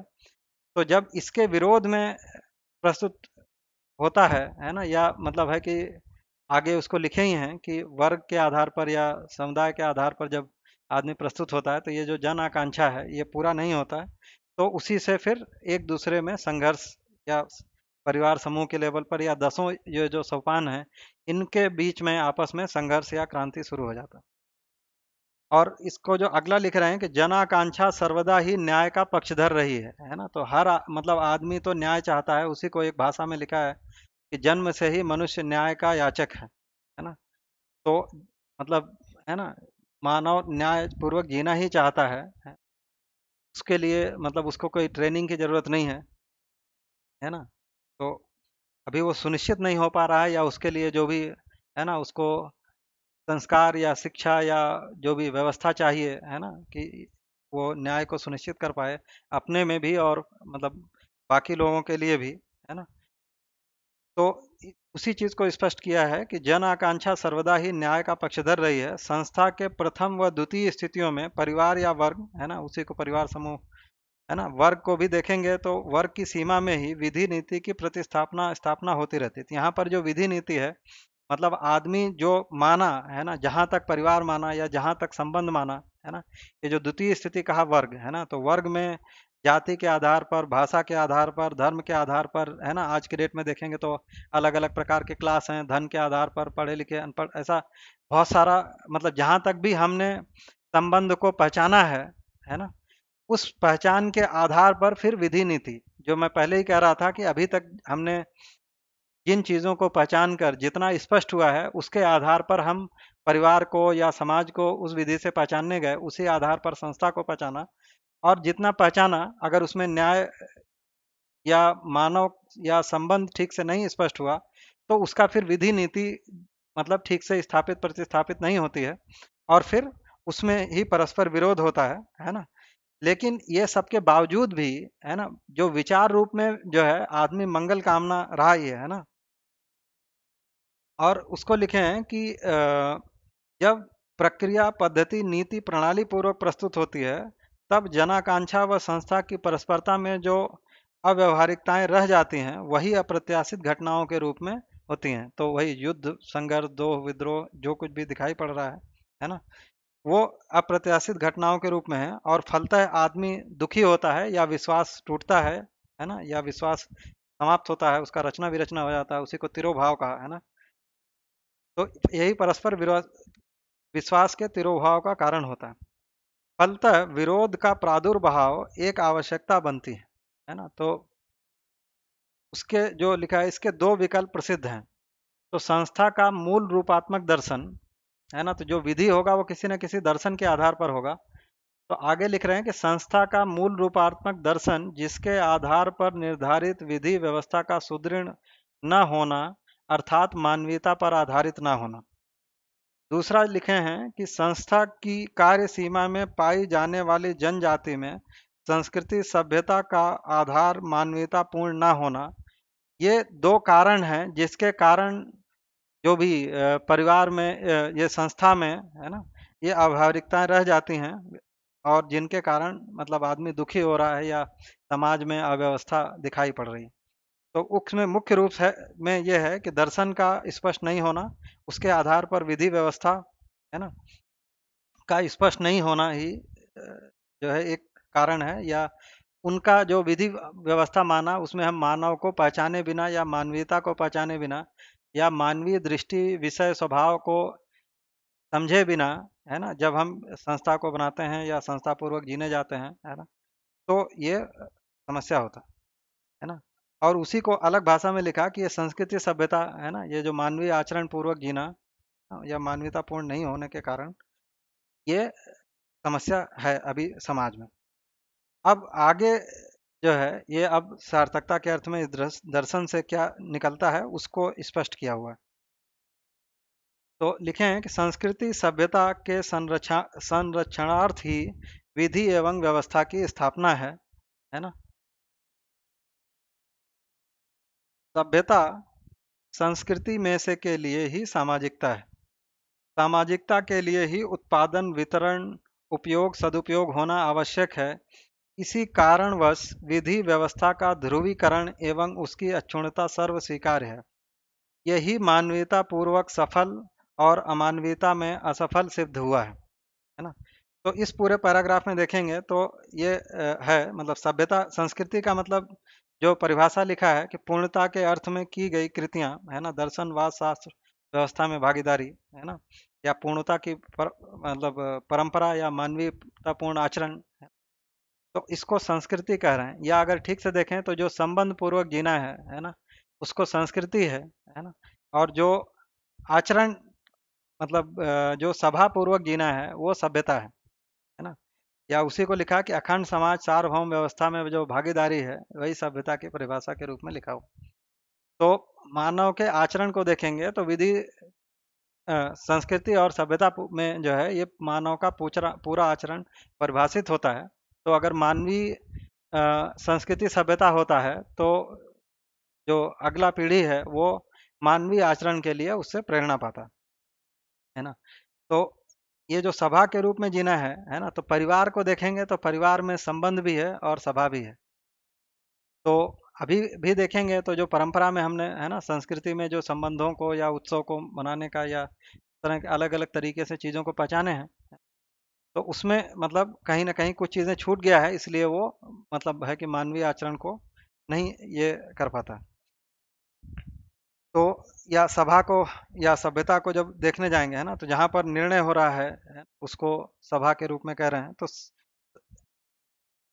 मतलब ये जो आचरण के लिए ही फिर विधि और व्यवस्था है। व्यवस्था को जो लिखा है मतलब व्यवस्था का मतलब ये जो 10 सोपानी व्यवस्था है, परिवार से शुरू होकर विश्व परिवार तक ये है।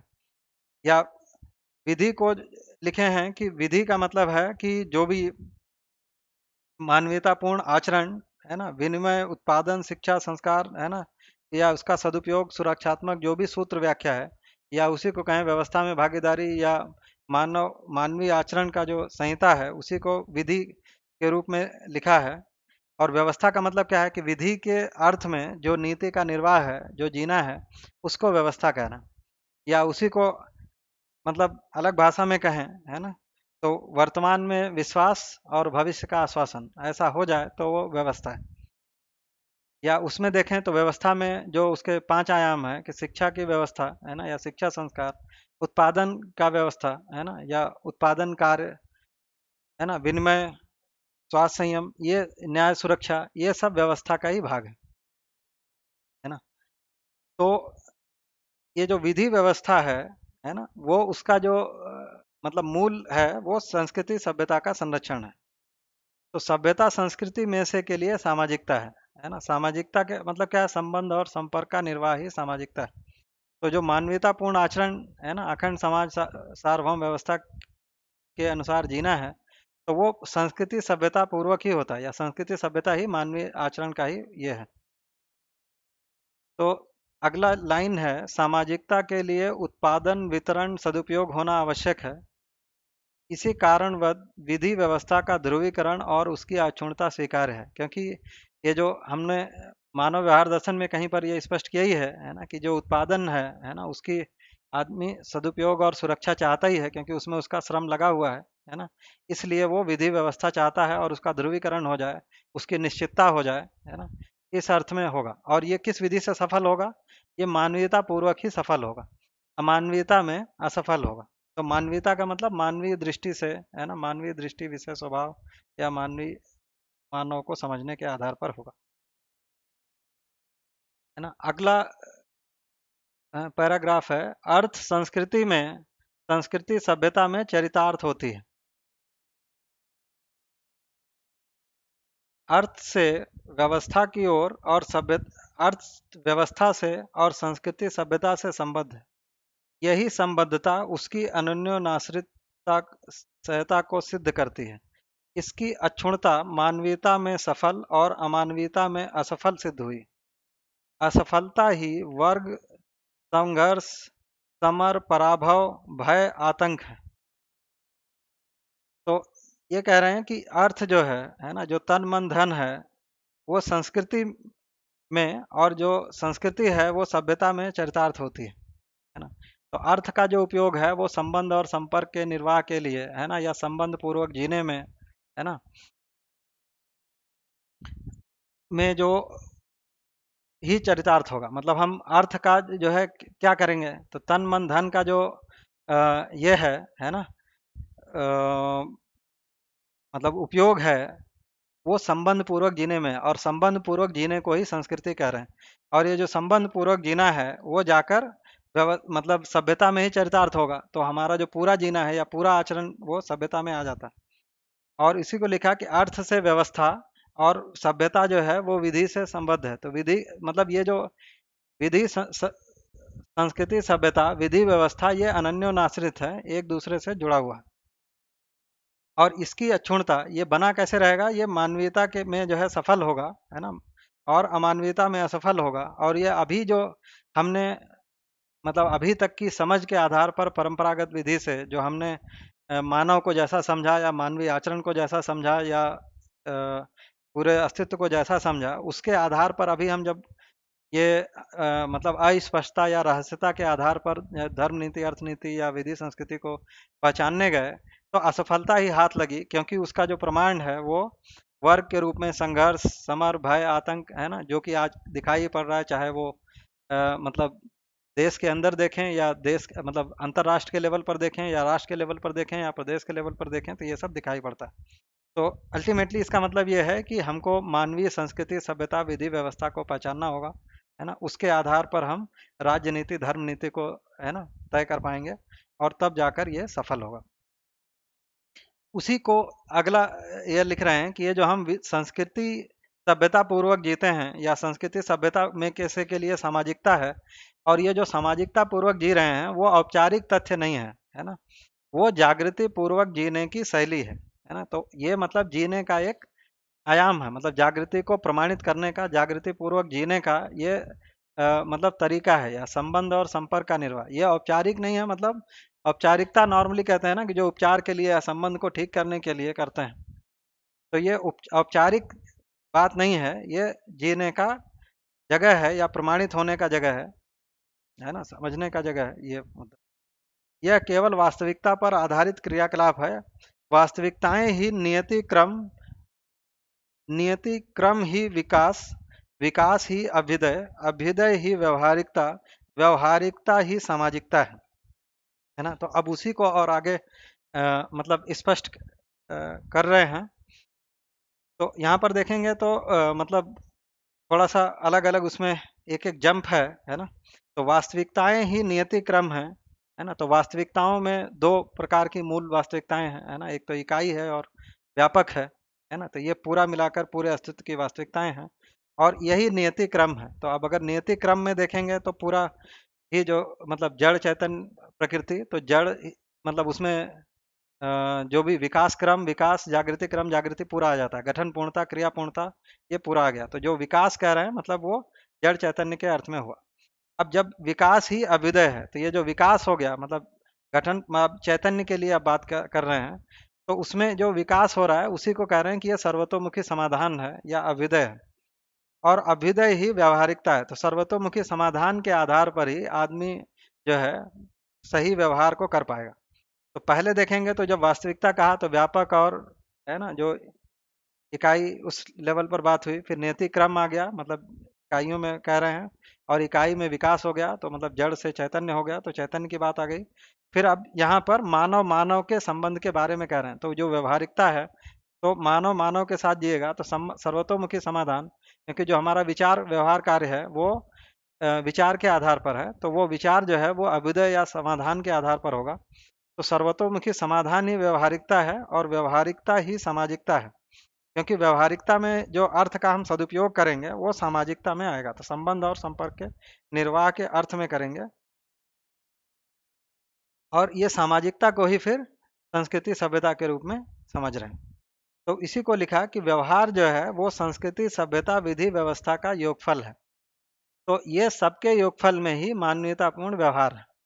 तो ये मानव मतलब जब करेगा तो अगले मतलब यही इसी विधि से मतलब संस्कृति सभ्यता पूर्वक जीने से, मानवीय आचरण पूर्वक जीने से अगले पीढ़ी में संस्कार का परिमार्जन है ना, जिनमें हो गया उनके लिए प्रमाण।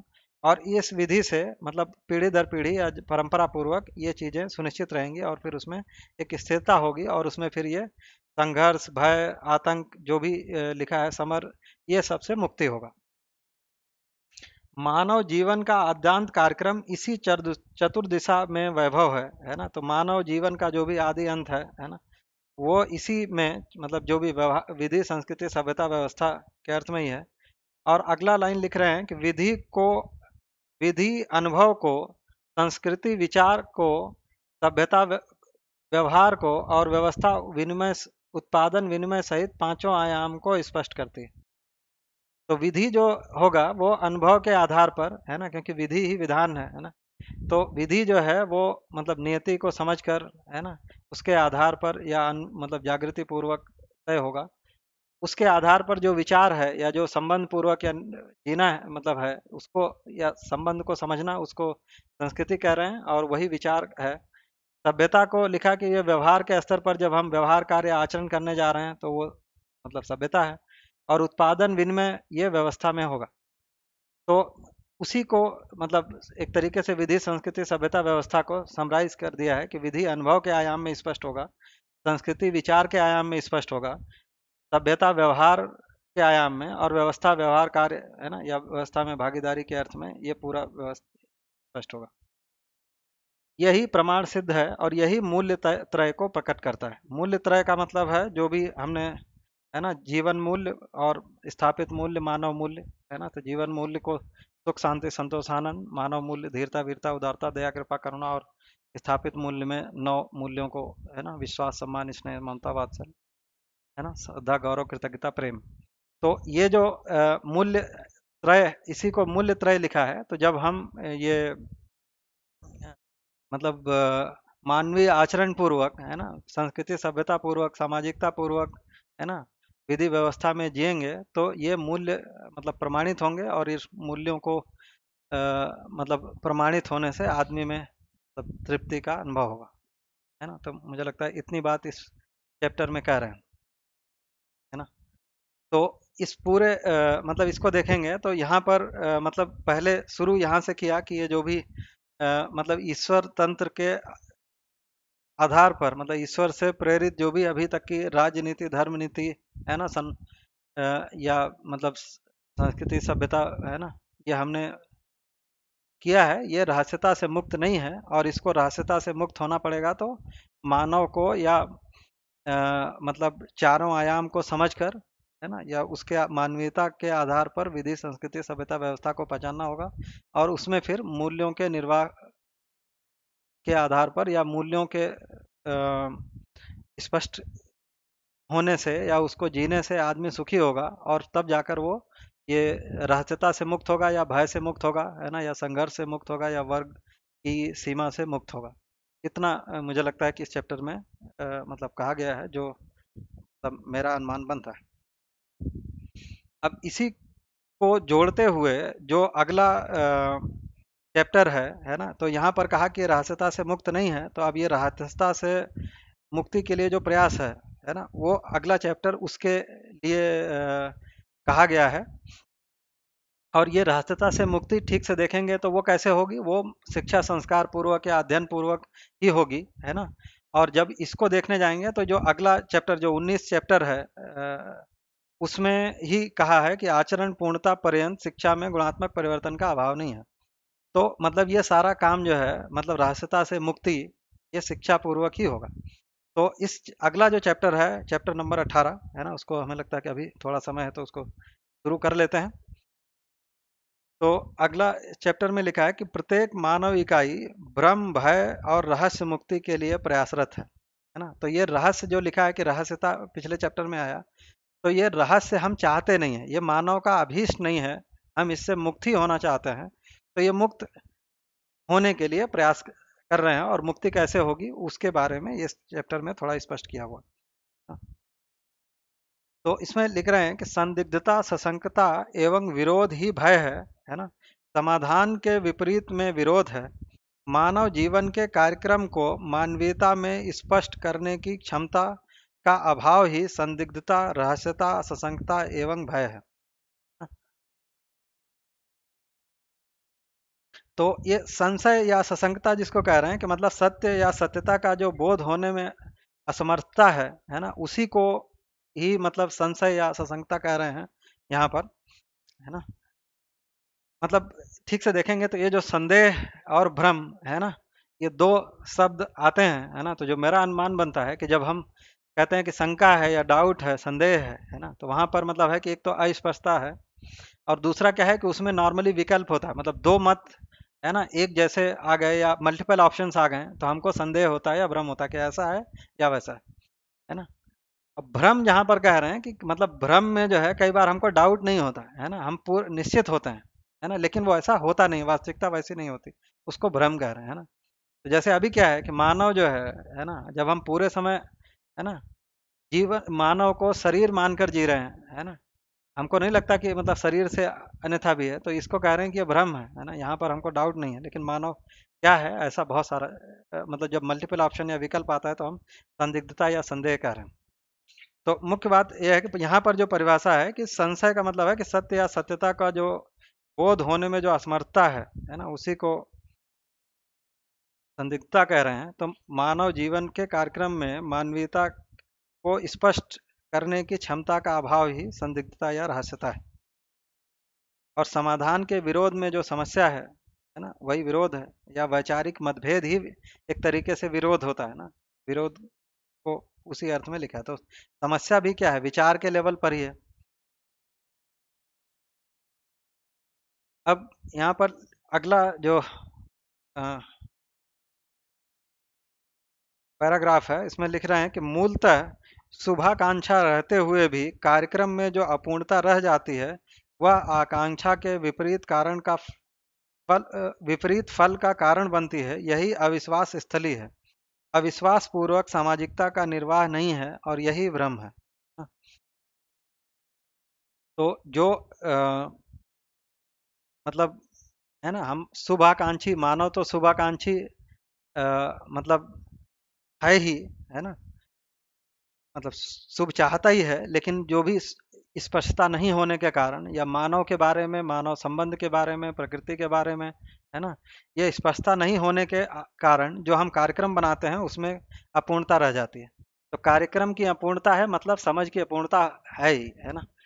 तो इसके कारण जो है, अगर हम जब ये कार्यक्रम में अपूर्णता होती है तो जो फल आता है वो हमारे आकांक्षा के अनुरूप नहीं होता है और उससे आदमी दुखी होता है, या फिर जिस समझ के साथ किया था उस पर अविश्वास होता है ना।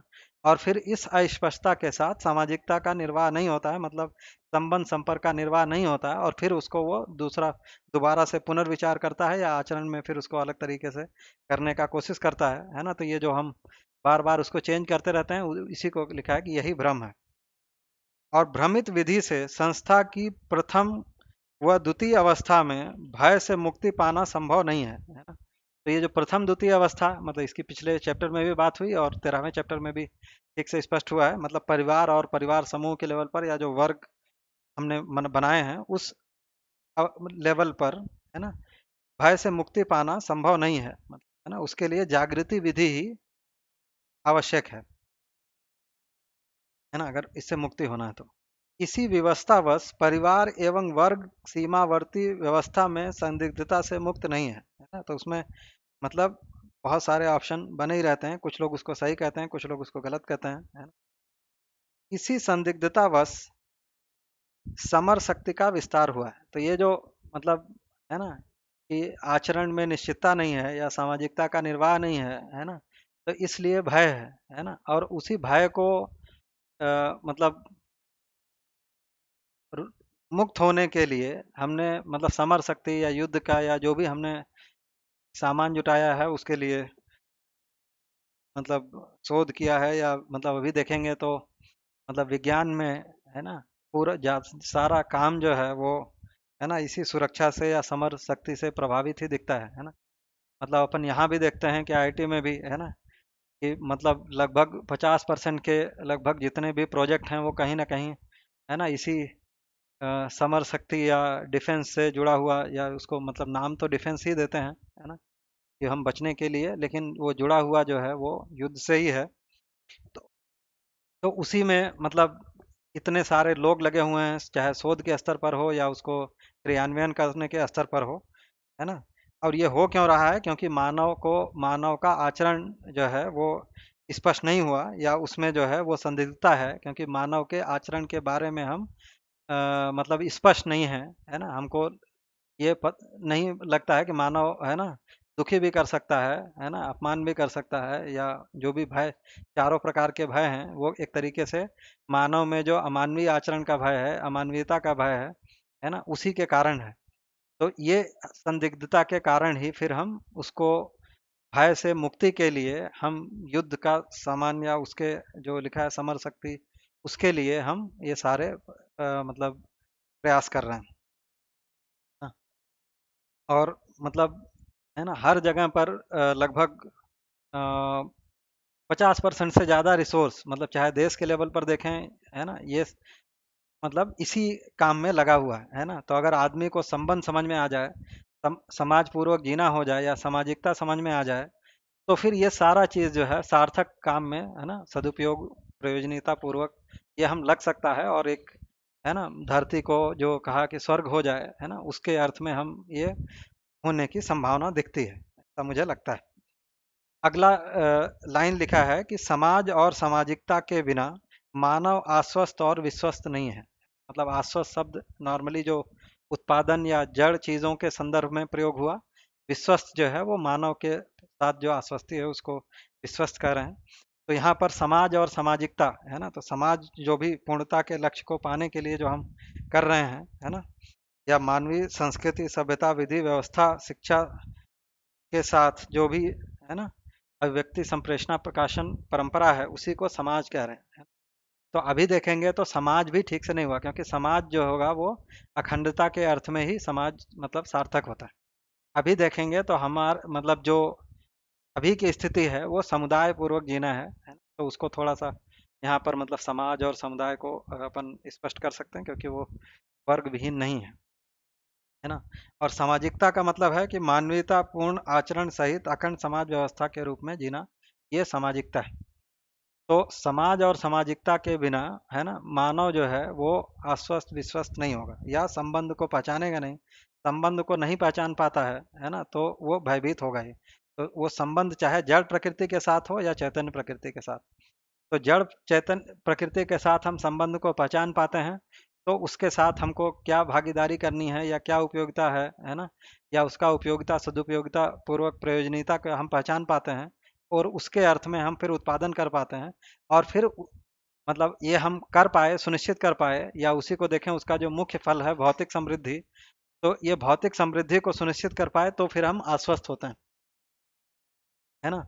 और जब हम मानव के साथ संबंध को पहचान पाए, मूल्यों को पहचान पाए, मूल्यों के आधार पर जी पाए, है ना, उसमें ये होने के आधार पर उसको कहा कि विश्वस्त होते हैं, है ना। तो विश्वस्त होने उसी को लिखा है कि प्रत्येक मानव आश्वस्त होने के लिए उत्पादन, है ना, और विश्वस्त होने के लिए व्यवहार करता है। जब उससे उपलब्ध नहीं कर पाते हैं तब उसमें निराशा और कुंठा उत्पन्न होती है। यह सब प्रक्रियाएं भ्रांति पद चक्र में पाई जाती हैं। प्रत्येक मानव भ्रांति से मुक्ति पाना चाहता है। यह केवल मानवीयता में सफल और अमानवीयता में असफल होता है। तो यहाँ पर ये कह रहे हैं कि मानव। हम्म।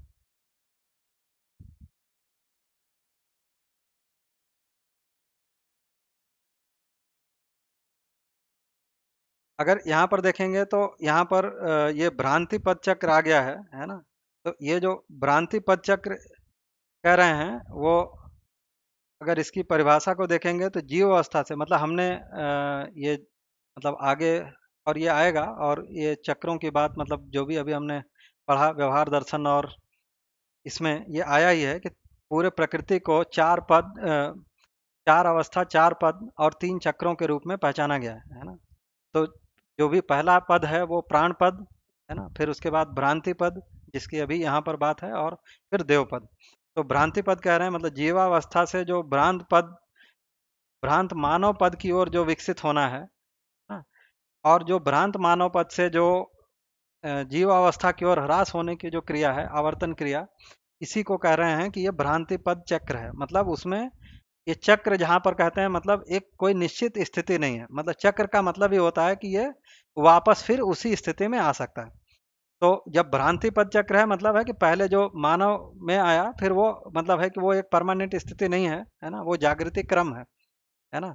तो इसीलिए ये है कि इसको कह रहे हैं कि ये जो आश्वस्त विश्वस्त मतलब नहीं हो पाता है तो उसमें निराशा या कुंठा होती है, फिर वो उससे आगे सोचता है, उसको पूरा करने का प्रयास करता है, और ये चक्र चलता रहता है जब तक कि वो उसमें मानव पद में ना हो जाए, है ना। तो जिसको देव पद चक्र कह रहे हैं, मतलब भ्रांति पद चक्र से देव पद चक्र में जाने के लिए जो पक्की स्थिति है उसको मानव कहा है ना। उसके पहले एक क्रम है। तो हम जो भी समझे हैं या जैसा अ, है है ना, तो अभी आदमी कुछ करते हुए दिखाई पड़ता है, लेकिन अगर एक प्रकार की परिस्थितियां बनती हैं, है ना, या उसका एक अलग प्रकार का संस्कार या जिस वातावरण में जीता है उसके प्रभाववश ये वापस या तो मतलब विकास की ओर जाएगा या ह्रास की ओर जाएगा। तो उसी को कह रहे हैं ये जागृत मतलब चक्र है ना। तो जब पक्की स्थिति आ गई तो उस चक्र से मुक्ति।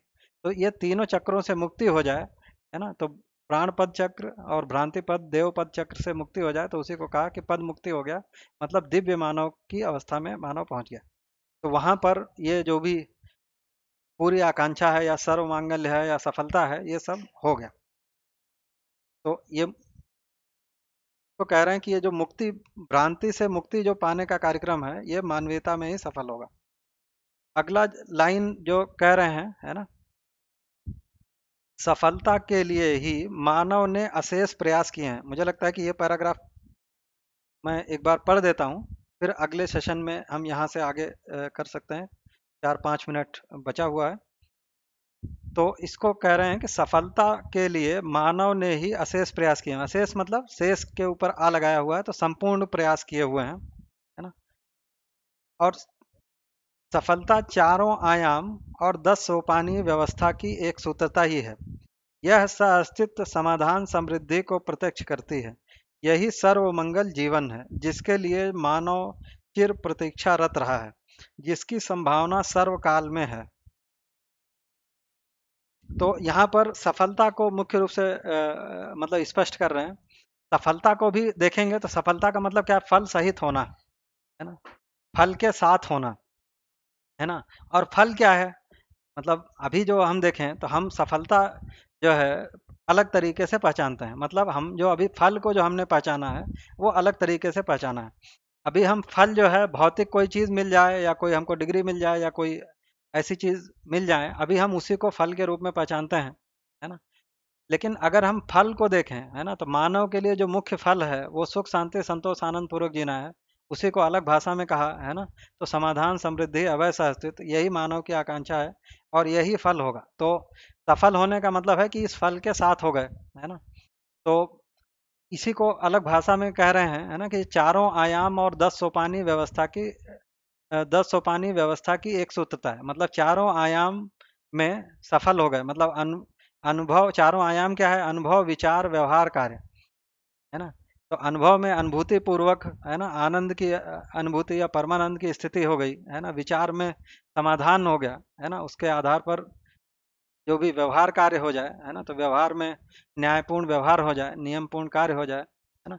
और उसके आधार पर परिवार से लेकर विश्व परिवार तक जीना हो जाए या मानवीयतापूर्ण आचरण के साथ जीना हो जाए, है ना।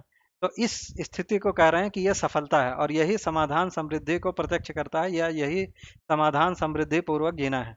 यही मानव के लिए सर्वमंगल है और यही कुल मिलाकर फल है।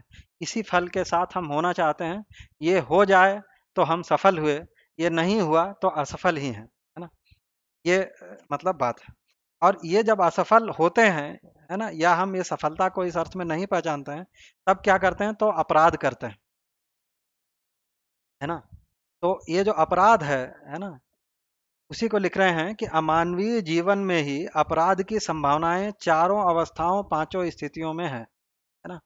तो ये जो अपराध क्या है ना, तो यहाँ पर देखेंगे तो बाबा जी ने अपराध और गलती दो शब्द, है ना, प्रयोग हुआ है ना। तो अपराध का मतलब है कि जो भी हम नियति विरोधी या सार्वभौम व्यवस्था विरोधी कार्यक्रम में लगते हैं, है ना, या उसी को कहा पर धन पर पीड़ा पर नारी कार्यक्रम में जब लगते हैं, तो इसको अपराध कह रहे हैं। और गलती जहाँ पर है ना, गलती को लिखे हैं कि जो भी निपुणता कुशलता इसमें जो अपूर्णता रह जाती है उसको गलती कहा है ना। तो ये कह रहे हैं कि जब ये सफल नहीं होता है, मतलब हम सफलता के साथ नहीं होते हैं, मतलब समाधान समृद्धि पूर्वक या चारों आयाम पांचों स्थिति या पांच चारों आयाम 10 सोपानी व्यवस्था में एक सूत्रता नहीं होती है, तो भी फिर क्या होगा? वो अपराध होगा। ये क्यों हो रहा है? क्योंकि भ्रम है या रहस्य है या अज्ञान है या शिक्षा का अभाव है।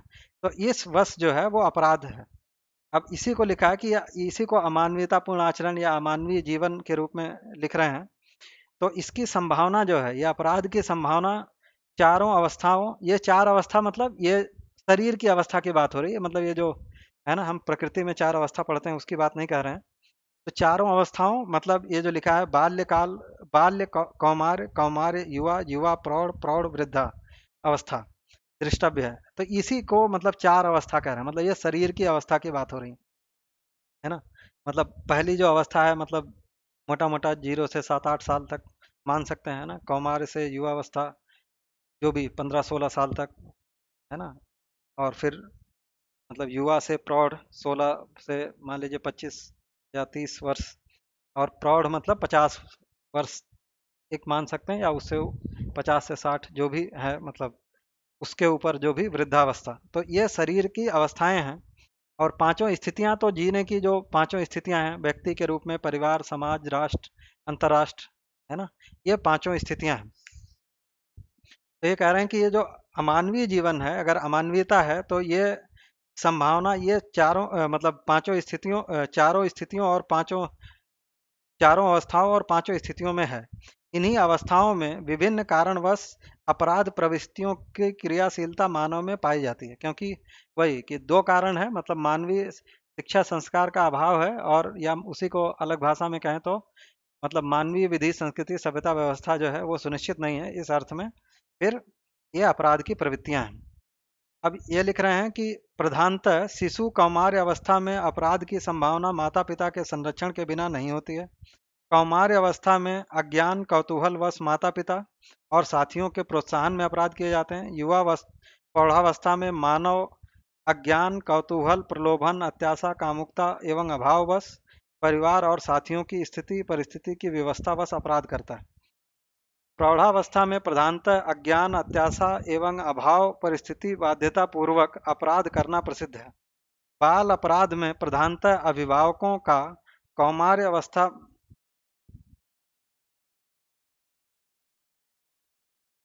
कौमार में अपराध प्रधानतः परिवार और मित्रों का, युवावस्था में परिवार व साथियों का, वृद्धावस्था में रहस्यता सहायता का होना आवश्यक है। अपराध मूल रूप अज्ञान है। यही अत्याशा, लोभ, मोह, मद, मात्सर्य, काम, क्रोध एवं अक्षमता के रूप में क्रियाशील होता है, जो स्पष्ट है। ये उपरोक्त यही जो है वर्णन भ्रमित मानव परंपरा में स्पष्ट है। तो मुझे लगता है कि समय हो गया है। तो हम लोग मतलब अगले सेशन में इसके आगे को मतलब पढ़ेंगे, और इसमें जो भी विश्लेषण है उसको मुझे लगता है कि आगे में मतलब अगले सेशन में यहाँ से हम लोग शुरू कर सकते हैं। तो मतलब ये क्योंकि इसके नीचे फिर अपराध के और चीज़ों को स्पष्ट किया हुआ है, तो मैं अभी इस समय की प्रस्तुति को यहीं पर रोकते हैं, है ना। फिर आगे यहाँ से अगले सेशन में बात करेंगे। ठीक है, सभी को नमस्ते इस सेशन के लिए। फिर हम लोग दोपहर बाद मिलते हैं। ठीक है, बढ़िया।